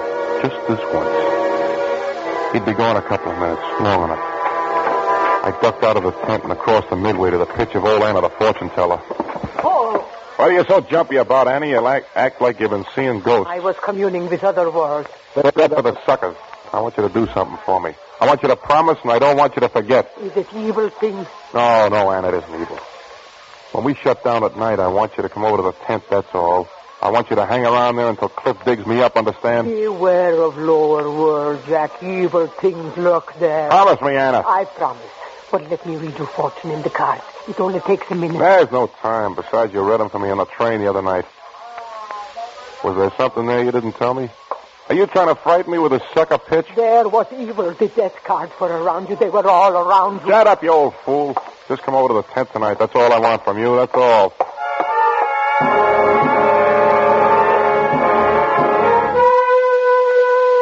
I had to grab a hold of myself. A crazy old woman with a deck of greasy cards.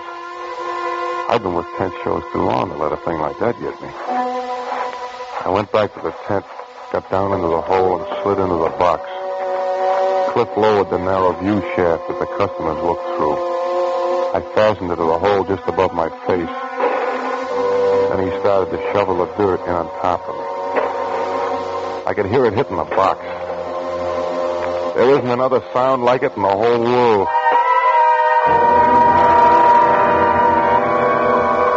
Then it was all done. Cliff looked down at me through the glass, and the smile on his face made me cold. Then he was gone, and I was alone with the sound of the air pump. In a few minutes, the customers started to come in, and it wasn't so bad. If anything went wrong, they'd be able to hear me through the speaking tube, just as I could hear them. Come on, Mother. Come on, look at it. Oh, you look. It gives me the creeping whizzle-gizzle. Well, you're the one who wanted to come in. Come on, it can't hurt you. Look, you can talk to him right through this here hootenanny. Well, can you hear me down there? Yeah, I can hear you. Is it... well, are you all right? Yeah, I'm all right. See, just like I told you, there's nothing to it. That's all we see for our money? Sure, the whole darn thing's a gift. Well, so long down there. We'll all join you someday, sooner or later. Oh, Dad, what a thing to say. I think they'd give you a little more for your money, though. That's the way it was. Hour after hour, face after face, until all the faces blurred and ran together. Their voices came down with the same questions and the same disappointed wisecracks. But they kept paying and they kept coming. It was getting on to late afternoon because the crowd was beginning to thin out. Everybody would be headed home for dinner by 5:30, and the gang working on the midway would knock off and go to the commissary tent for chow. At 6:30, the crowd would drift back again. The big crowd with the men home from work. And by the time they were gone, old Anna the fortune teller, my insurance policy, would be standing by, and Cliff would have to dig me out whether he wanted to or not. I was glad to see the crowd go for a while. It gave me the next hour alone to think and plan things out. Then it hit me. The next hour alone. I'd forgotten that part of it. I looked up. There were no faces in the viewing glass. I felt around with my hand and I found the buzzer button in the ticket cage. I pressed it again and again, but Miriam didn't come. Sure. This was it. They were up there now getting ready to do whatever they were going to do. Then they'd walk away over to the commissary tent. They'd eat and laugh. Nobody'd suspect them. It'd be an accident. I tried to think of something else. They wouldn't have the nerve to go through it. And then I knew I was wrong. Because all of a sudden there was complete silence. Somebody had cut off the air pump. I twisted and turned and I pushed against the lid of the box like a madman.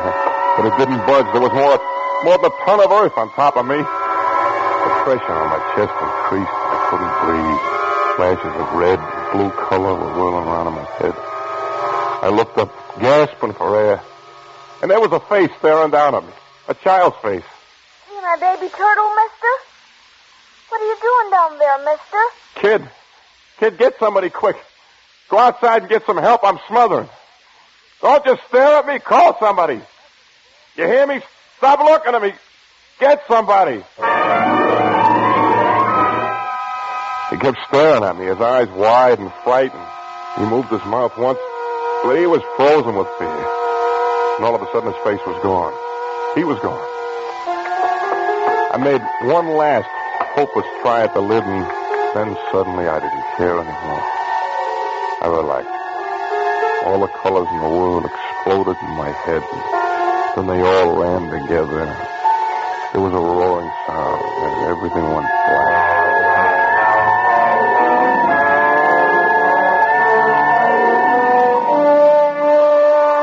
I came out of it slowly. The pump was going again. The beat of it keeping time with the throbbing in my head.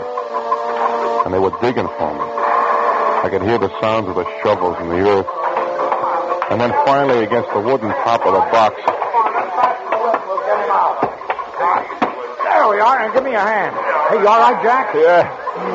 Yeah, I'm okay now. Oh, no, Boots. Come on, pull it up there. It's all right. Leave me alone. I'm all right. Hey, Jack, come over to my tent and sit down. There is evil. I don't want to sit down. Where's Miriam? Where's Cliff? Somebody went for them to the commissary tent. They will be here soon. Yeah, soon. But it wouldn't have been soon enough. Lucky thing I spotted that kid running out of here. He's been sneaking into shows. He saw the air pump motor out and back and turned it off while he was fooling around with it. You figure that's the way it happened, huh? Honey, what's the matter here? Jack, what are you on top for? What happened? Take a guess, Miriam. There was an accident. Some kid shut off the motor for the air pump. See, Miriam, that's all it was. Just an accident. Nobody to blame. Jack, I should have been here. Yeah, maybe you should have. You could have kept that kid out of the tent. It would have worked out better. Where's Cliff? Around, I don't know. You could have been killed down there. That's what I figured, too. I could have been, but I wasn't. Don't worry about it, baby. It won't happen again. It won't happen to me again.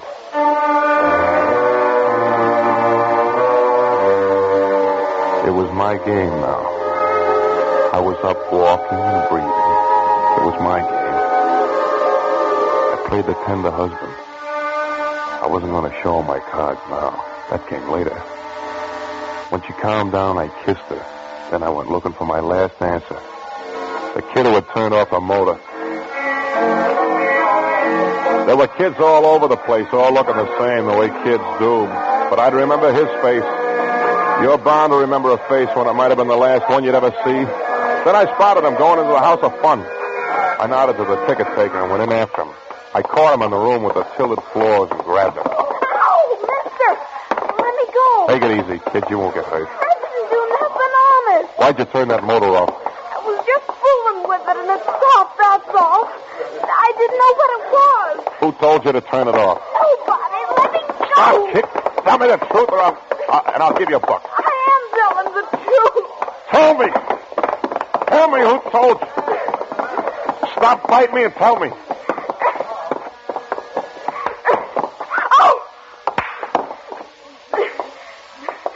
I'll tell my pop. He'll fix you. Let me go. I'll let you go when you answer me. What do you want me to say, mister? A man told you to turn that motor off, didn't he? No. I mean, yes. All right, yes. kid. All right. Here's your dollar. I don't want no dollar. I want to go home.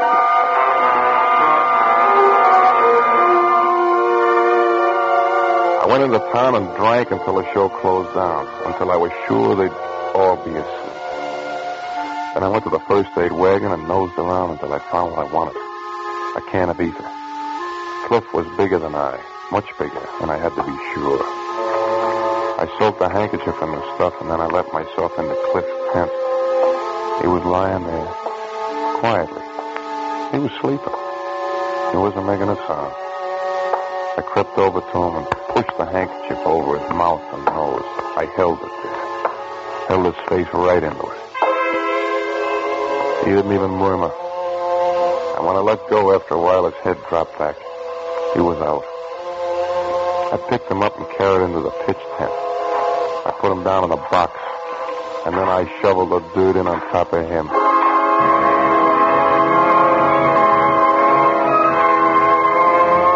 I left the air pump running. I wanted Miriam to see him down there. Him instead of me. Then I could stop it waiting up for me when I was back together. Well, it's about time you got back. I've been worried sick about you. Worried about me, baby? That's silly. I can take care of myself. That accident this afternoon. I'm still shaky. Yeah, I can see why you would be. Jack, there's been something wrong with us. Maybe it's my fault. I want to straighten it out. Everything will be straightened out all right real soon. Come on. Let's go for a little walk. But it's after midnight. I know, but I got a surprise for you. Something I want you to see. What is it? Over at the pitch tent. Come on.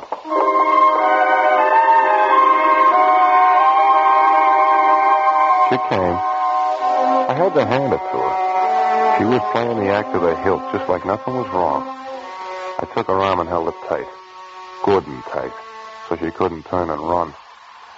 And we went into the pitch tent. Well, what's the surprise? Kind of dark in here. There's enough light down in the box. Go ahead. Take a look. Why, the hole, it's filled in. Yeah. The show has a new star for a one-night stand. Go ahead. Look. Jack, what?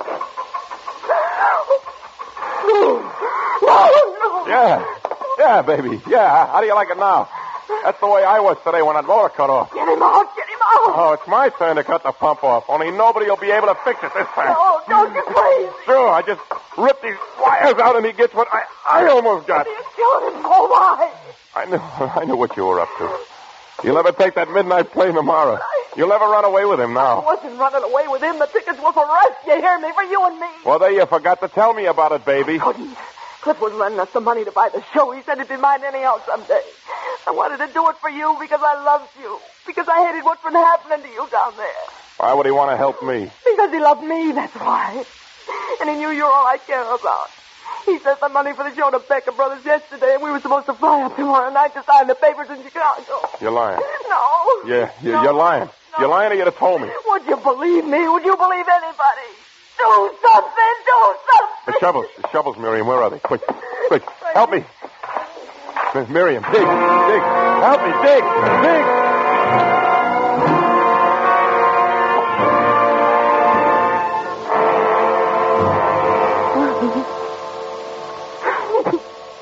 And that's it, Sheriff. You'll never know what it's like down there. You have nothing to do but thinking. Well, you get to thinking crazy things. That's why it happened. And when we got to him, he was dead. I see. Mm-hmm. If you want to have that typed up as a confession, I'll sign it. Isn't much good that'd do. My deputy that came in a while ago gave me a copy of the coroner's report. Cause of death, coronary thrombosis. His heart. No strangulation. He was already dead when you stopped that air pump. He was dead even before that, before you give him ether. You mean Jack didn't kill him? Not according to the coroner. Death from natural causes. Then you're not going to charge me with murder? You can't murder a dead man, mister. Just like you can't lock a man up for being a fool. Oh, Jack. It's all right, baby. You heard him. They can't do anything to me for being a fool.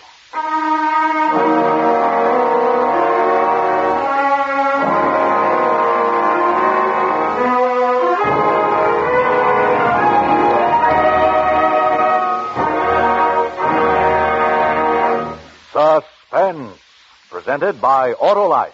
Tonight's star, Dan Daly. Hey, Harlow, here's a poem for you. All right. Summer, winter, spring, or fall, Harlow doesn't change at all. Be it day or be it night, Wilcox thinks of Autolite. Well, you're right there, Hap. Any season is the right season to talk about the more than 400 products made by Autolite for cars, trucks, planes, and boats in 28 plants coast to coast. These include complete electrical systems used as original equipment on many makes of America's finest cars. Spark plugs, batteries, generators, coils, distributors, electric windshield wipers, starting motors, bullseye sealed beam headlights. All engineered to fit together perfectly, work together perfectly, because they're a perfect team. So, friends, don't accept electrical parts supposed to be as good. Ask for and insist on Autolite original factory parts at your neighborhood service station, car dealer, garage, or repair shop.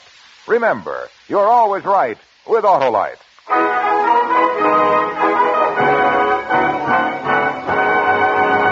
Next Thursday for Suspense, our star will be Ray Milland. The play is called Pearls Are a Nuisance, and it is, as we say, a tale well calculated to keep you in suspense. Tonight's Suspense play was produced and edited by William Spear and directed by Norman MacDonald. Music for Suspense is composed by Lucien Moraweck and conducted by Lud Gluskin. 6 Feet Under is an original play written for radio by Joel Murcott. Dan Daly will soon be seen with Ann Baxter in the 20th Century Fox Technicolor production, Ticket to Tomahawk.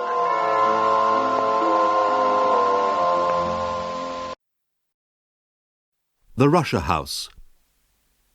He sleeps on an old army bedroll. On the floor? There's nowhere else for him. Then there's nowhere for us? You know I love you, don't you? Yes. I love the children. I even love old Matvey. Not in the way I love you. My past, my whole life, all the stupid failures were no more than a preparation for meeting you. What is it? The children may hear. If they come in, you must. Can I tell them I love you?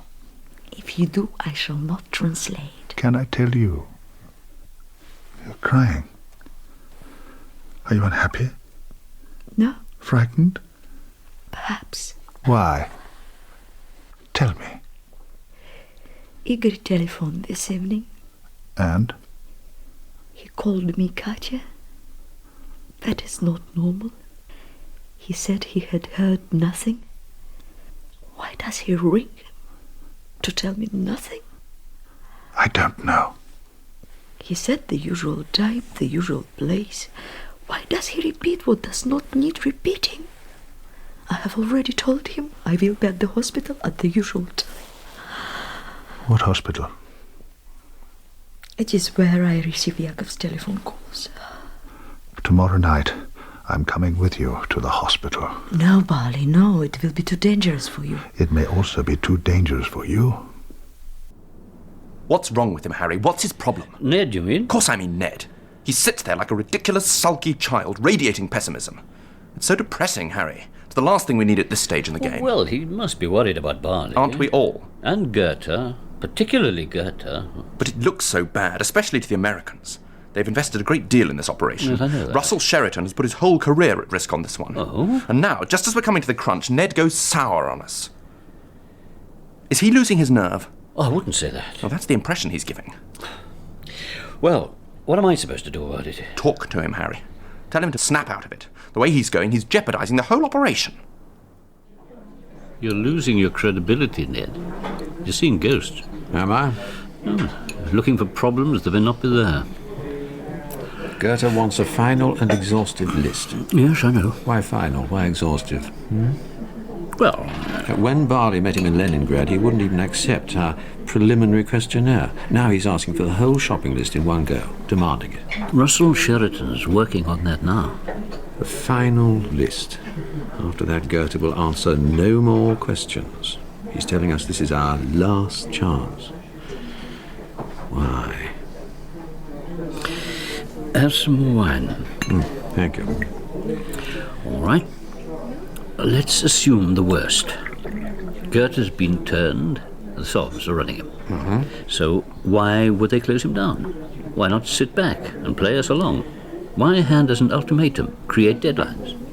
Because Goethe might not be presentable anymore. He might not be able to speak or pick up his knife and fork. Or his glass of wine. God bless him. You think that's possible? It's always possible, Harry. Always. So what's the state of play at the moment? In Moscow? Mm-hmm. You heard the tapes. Barley's going with Katya to the hospital to take Goethe's call. Was that in the game plan? Not really, but it's okay. Moscow station will be covering them every inch of the way. Well then, you've done everything you can. Maybe, but I still don't like it, Harry. Hi, Paddy. Everything okay? Touch wood. Barley made the airport station on time. Katya picked him up 10 minutes ago in the Blue Larder. She was right on time, then. To the minute.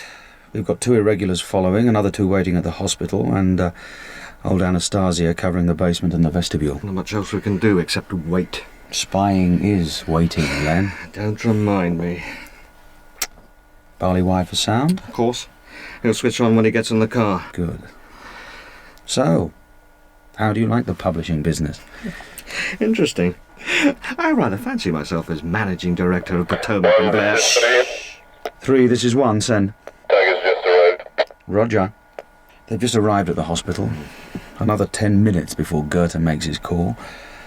Like I said, spying is waiting. Imagine you're a doctor, Barley. You must look very strict. Yeah, I'm a doctor. I feel bloody grim. You should not have come with me. I had to. You must sit down here. Where's the telephone? Here, behind the pillar. The bureaucrats cannot see it, so it is not officially there. How long before he calls?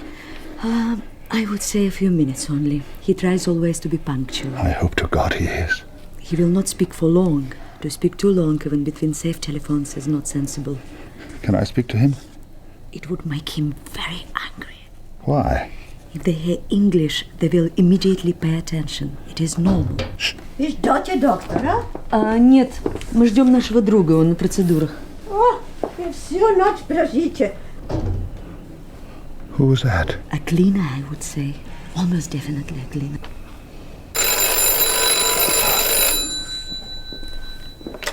Да? Да? Что? Да. Понятно. Угу. What is it? Goethe? Goethe! Hang on, Katia. Hold on to me. Hold on. Good, that's right. That's it. I've got you. I've got you. Come on now. У вас все в порядке? Да, спасибо. Come on, Katia. Gotta get you away from me. До свидания. До свидания. 1, this is 3. Here we go, Len.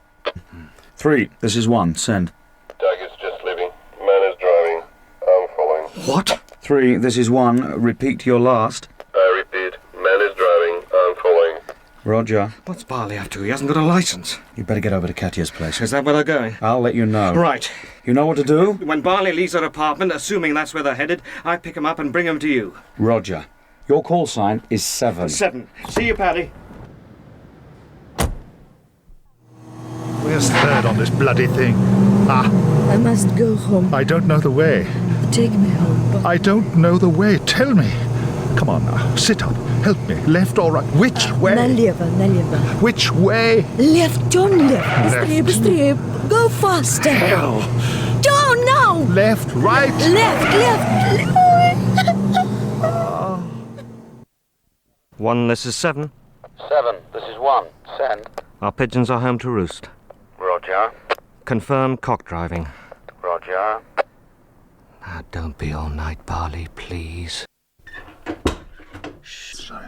We must go into my bedroom. Children okay? There are sleepers. Are you going to tell me? You must not disturb them. Here. What the hell happened at the hospital? Come. Sit here. Okay. Now tell me, why are you so upset? Was it something he said? He will come to Moscow on Friday.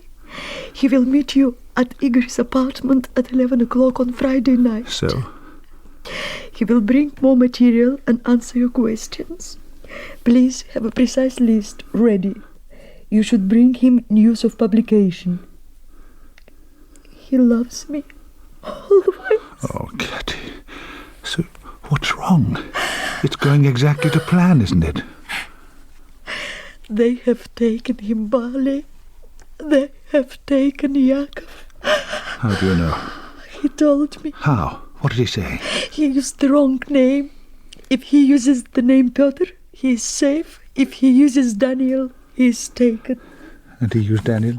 Yes. He called me also Maria.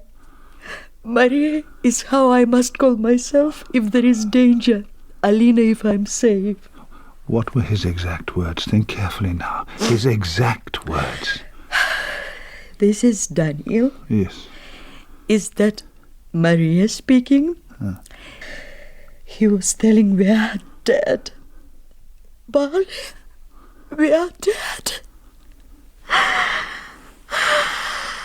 No, we're not, Katya. Yakov was wrong. Trust me. Trust me. Oh, for goodness sake, Ned, stop pacing up and down, will you? Sit down, Ned. Relax. There's nothing we can do till the next transmission. What the devil's he doing? He's been in her flat for, 2 hours now? Perhaps they're having a tender moment. Shouldn't take her that long to tell him what Goethe said. Always assuming he made the call. I would have thought he probably did. Otherwise, they would have gone on waiting, wouldn't they? Exactly, Harry. Well said. More coffee, anyone? Ned? No. How about you, Clyde? No, thank you. All right. No, thanks. I'm up to here with the stuff. And another thing, why was Barley driving her away from the hospital? She drove him to the place. Geronimo. Coming up on the screen now. Barley's left the apartment. Wicklow going in for the pickup. Paddy next. Excellent. Maybe now we'll get some answers. Hi, Paddy. About time. What kept you? That's what I've been asking. 2 hours I was sitting around in the wretched car. What the hell were you up to, Barley? A little agent welfare, old boy. That's all. I'll pick you up when you've finished here, Barley. Usual procedure. Fine. You'll pass me the word, Paddy. Sure. Agent welfare. Make yourself comfortable, if you can, Barley. Thanks. So, how did it go? Fine, old boy. Everything like clockwork. Until old Goethe came through. What time was that? 10:40 on the button. Spoke for about a minute. And then dear old Katia goes and throws a wobbly. Why? God knows. Probably been winding herself up all week, worrying about him, herself, her kids, the whole damn thing. And then suddenly it was over and she just went pop. But she's all right now. Fine, old boy. Absolutely fine. And Goethe? Coming to Moscow Friday. Bang on target. Friday, Wants to meet me at 11 o'clock that night. 2300. At a friend's flat. That's the address. Igor Kravchenko. Old pal of Goethe's, apparently. Fellow dissident. Okay. Anything else? Yes. As far as Goethe's concerned, it's all systems go. He'll bring me more material, and I'm to bring what he calls news of publication. Presumably, he wants to know dates. That's all. And the questions, of course. The final shopping list. He asked for a precise list, apparently. This will be the last time, he said. Okay, I'll pass that on to London. I'd better give you the tapes. Please. They're mighty difficult to get at. This isn't the easiest place to undress in, is it? I've been in worse. Yeah. What about the shopping list, old boy? When will you press that? Into my little hot hand. At the last possible moment. Ooh. That important, is it? You could say that. Oh, hell. What's up? The recorder. The wire's come adrift. What wire? The one that connects to the on-off switch. Look. Let's have a look at the tape. Here. Haven't used much tape. About half an hour, I'd say. When did you switch it on? At the metro station, just before she picked me up. And half an hour later you were where? We'd have been, yes, in the hospital, waiting for the phone call. That's when she almost fainted. What? Well, she sort of fell against me, grabbed hold of me, clung on like grim death. Well, that could have been it, I suppose. Well, I don't see how. No way. Is this going to cause problems, Paddy? It depends. I'd better get dressed. The way I read it, Ned, there was no bad news. Only good news. Only good news. Goethe tells her, I'm well, I'm safe, I gave a great lecture, see you Friday, I love you. And she weeps. Oh, come on now. She weeps so much Barley has to practically carry her out of the hospital. She weeps so much she can't drive. Didn't drive. Then he spends 2 hours in her flat comforting her for all the good news she's had. Look, your own man Paddy says everything's A-OK. He's not worried. Barley impressed him. He's calm, totally in control. Absolutely, old boy. We're bang on target. Goethe's coming to Moscow on Friday. Everything's fine. Right. That's why she's weeping. Oh, for God's sakes. I hate to say this, Ned, but you're beginning to get on my tits. Да, слушаю. Katya? Oh, it is you, Barley. Yes. Just ringing to check that you'll be coming to the Potomac Blair party tonight. Yes. That will be quite convenient. Good. How are you? Well, thank you. And the twins, how are they? We are all well, thank you. Old Matfish still enjoying his pipe? It has already become his favorite. Pleased about that. Well, see you tonight then. Yes. Thank you so much for calling, Barley. Goodbye. No need to ask who that was. Oh, just making sure she'll be there tonight. I'm quite looking forward to it. Never been to a publisher's thrash before. Excuse me. Sorry, excuse me. Barley! How's your dog? I haven't got a dog, Arkady. Why do you ask? Because it is safer to discuss one's dog than one's fellow human beings. The informers will have good harvest this autumn. Ask him. Zapadny? He's at peak of his profession, I would say. I'll ask him, Arkady. I want a word with him anyway. Excuse me. Oh, for God's sake, don't tell him I told you. Don't worry, Arkady. I love you too. I damn well hope so. Alec, you old devil. What are you pestering this poor girl about? Oh, me? I could see her blushing from the other side of the room. How are you, Katya? I'm very well, thank you. Good. We were having very interesting discussion on human rights, as a matter of fact. I'll bet. What is difference between country that puts few extra people in prison and country that leaves its gangsters at large? You want the polite answer, Alec, or the real one? Barley! Must go, Alec. See you tomorrow for a farewell snoot. Sure, anytime. Barley, can you spare a moment? Coming. Excuse me, Alec. You too, Katya. Please? Excuse me, please. You are crazy to turn your back on beautiful woman. Everything all right? Why shouldn't it be? I don't know. We'll watch Zapanday and tell Katya to watch him too. Oh, come on. Alec's harmless enough. He's just invited me to a farewell snoot. Want me to come along? You're too young. It's for us golden oldies from the days when there was no hope. What time is this snoot? 4 o'clock, he said. Seems an odd time for a booze-up. Only since Perestroika. I must get back to Katya. Bring her along. Where to? Jack Henziger's having a little do later on tonight. Everyone on the Potomac and Blair team. Count me out, Len. I've got a prior engagement. Apologies to JP, but needs must when the devil drives and all that. They okay? What? Come here. I love you, Katya. I love the kids. I love old Matvey. Durak. I love children, uncles, cats, dogs, musicians. But not the way I love you. Oh, God. How do I say it? I must have read 1,000,000 words. And at this moment, none of them are anywhere good enough. Oh, Barley, the only words I want to say are in Russian. Say them. Я люблю тебя. Я люблю тебя. I love you. Yes. Enough to stand the strain of separation, do you think? I do not think. I know. Then hang on to that. Whatever happens from now on, whatever, promise me you'll hang on to that. A signal from Langley. Immediate. For you, Mr. Sheridan. Oh, thanks, Dave. You respond? No need it. This is fine. All right. I better get back then. Good news, Russell. I can say that. It's the text of a signals intercept. Oh. Soviet military. Leningrad to Moscow. Copy to Saratov. Anything interesting? Very. May I? Sure. Thank you. Listen to this, Ned. Professor Yakov Savelyev is authorized to take a recreational weekend in Moscow following his lecture to the military academy in Saratov this Friday. Please arrange transport and facilities. Thank you, Leningrad. May I see? By all means. Thank you. It says here 1/1. What does that mean? 1/1 means 1 out of 1. It's solo. A single message, Clive. No signal either side of it. Not the usual cluster. It's not that unusual, Ned. Just makes it easier to intercept. Ah. It stinks, Russell. They're tossing us a piece of bait. Oh, come on, Ned. Once you start thinking like that, it's pretty damn hard to think any other way. I'm bound to agree, Ned. Sorry. Don't give Barley the shopping list. What? Or Goethe. What the hell are you saying? Abort. Abort? On what grounds? On the grounds that as Ned sees it, everything going our way is a Kremlin plot. Right, Ned? Read the signs, Russell. Do you think I haven't considered that Goethe might turn out to be their asset and not ours? Well, then. I know the stakes, for Christ's sake, Ned. But this isn't the moment for looking over our shoulder. Not unless we have a damn good reason.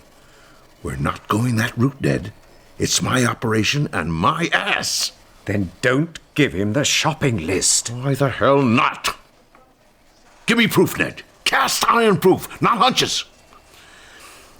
Remember what you said. Goethe is straight. Your words. And I love you for them. I still do. Goethe is telling the unpolluted truth as he knows it, and my myopic masters are going to have it shoved up their asses, even if it turns their balls to water. Do you read me, Ned? Don't give it to him, Russell. We've lost him. Now, hear me, Ned. You got us into this operation. You and that crazy bastard you call a Joe. So don't try to jump off the tiger at the first goddamn stop.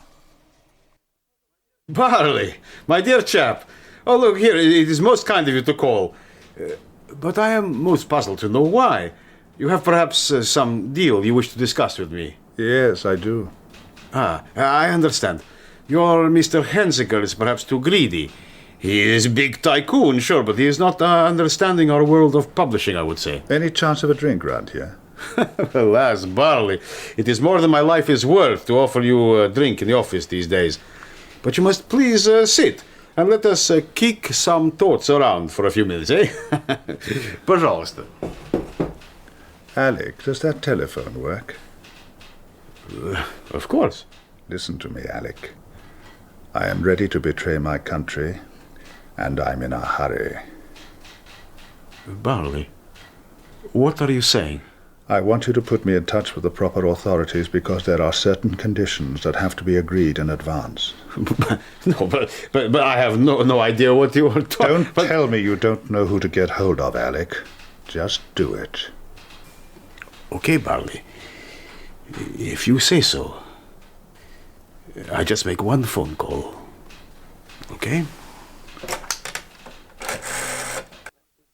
Right, let's synchronize watches. In 10 seconds, the time will be 22:50 exactly. 5, 4, 3, 2, 1, now.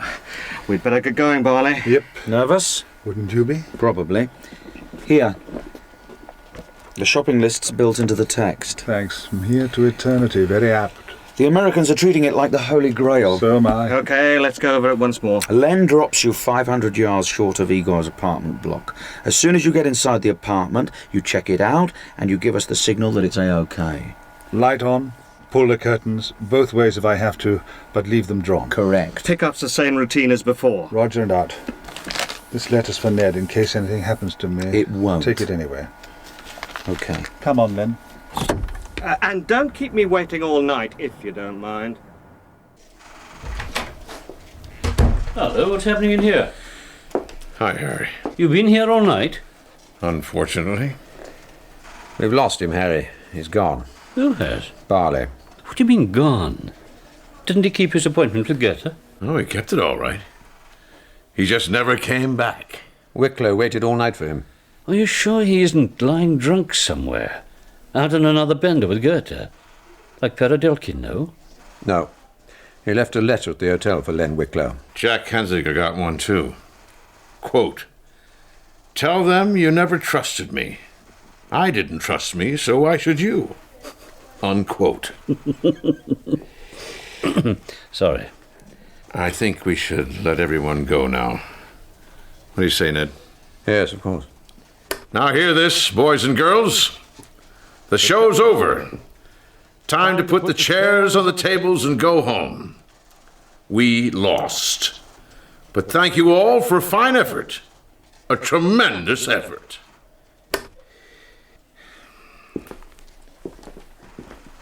See you around, Harry. Ned, I guess I owe you dinner sometime. Has Clive been told? Oh, yes. Took off at the first sign of trouble. I should think he's halfway to setting up a committee of inquiry. Pontius Pilate had nothing on dear Clive. Not another bloody committee. It'll roll on for years. Excuse me? Hello up there? I say, por favor. Senor? Signor Barley Blair. Does Signor Barley Blair live here? Signor Barley Blair. So, Barley, is that you? Harry? Dear old Harry. Come for a game of chess, old boy. We came for a chat, actually. Official? Sort of. I wondered how long it would take. You'd better come up and have a snort. To be perfectly honest, Harry, I don't think the Russians really knew what to do with me. Shunted me from one place to another, until in the end they got fed up with me. Put me on a plane to Lisbon. We thought you might end up here, so we asked our Lisbon station to check this place out from time to time. Let us know if you ever resurfaced. So why have they sent you? To take me back in chains? Oh, not at all. No, they simply asked me to tidy things up, get some answers and assurances out of you, give you some in return. I've got all the assurances I need, thanks. The Sovs never go back on a handshake, and I've promised to keep my mouth shut. God bless. Cheers, old boy. We're grateful for what you tried to do for us.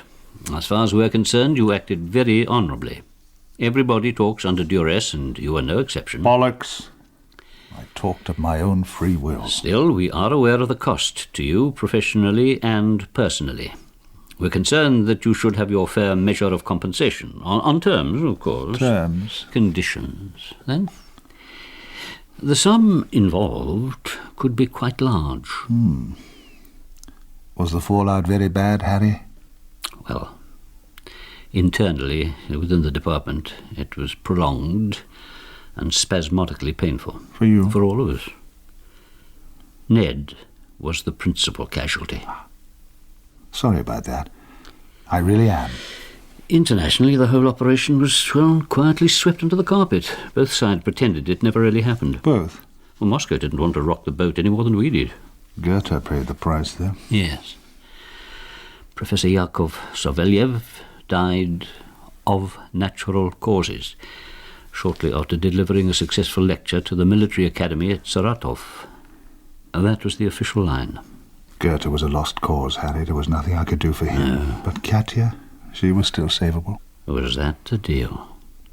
Katya for the shopping list. Katya, the twins, old Matvey, real people in exchange for unreal arguments. Will they stick to their side of the bargain? They promised. The Sovs always keep their promise. In publishing, maybe. Katya still works at October, doesn't she? She still has her flat and her privileges. The twins still go to school. Old Matvey still relives the siege of Leningrad every night. No. For once in my life, Harry, I hammered out a first-rate contract.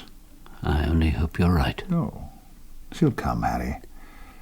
They've promised that one day they'll let her come. Maybe this year. Maybe next. But it'll happen. They promised. Thanks again for joining us for Sunday Night with Old Time Radio. We'll be back again on the 29th of September from 8 to 11 p.m. Central Time.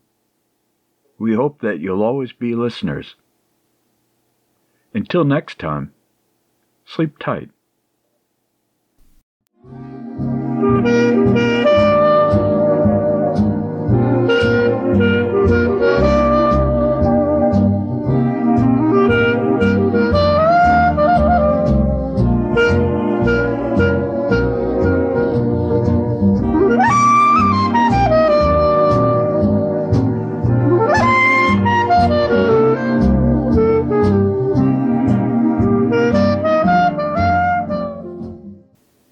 This is a production of Lobato Studios, Sao Paulo, Brazil.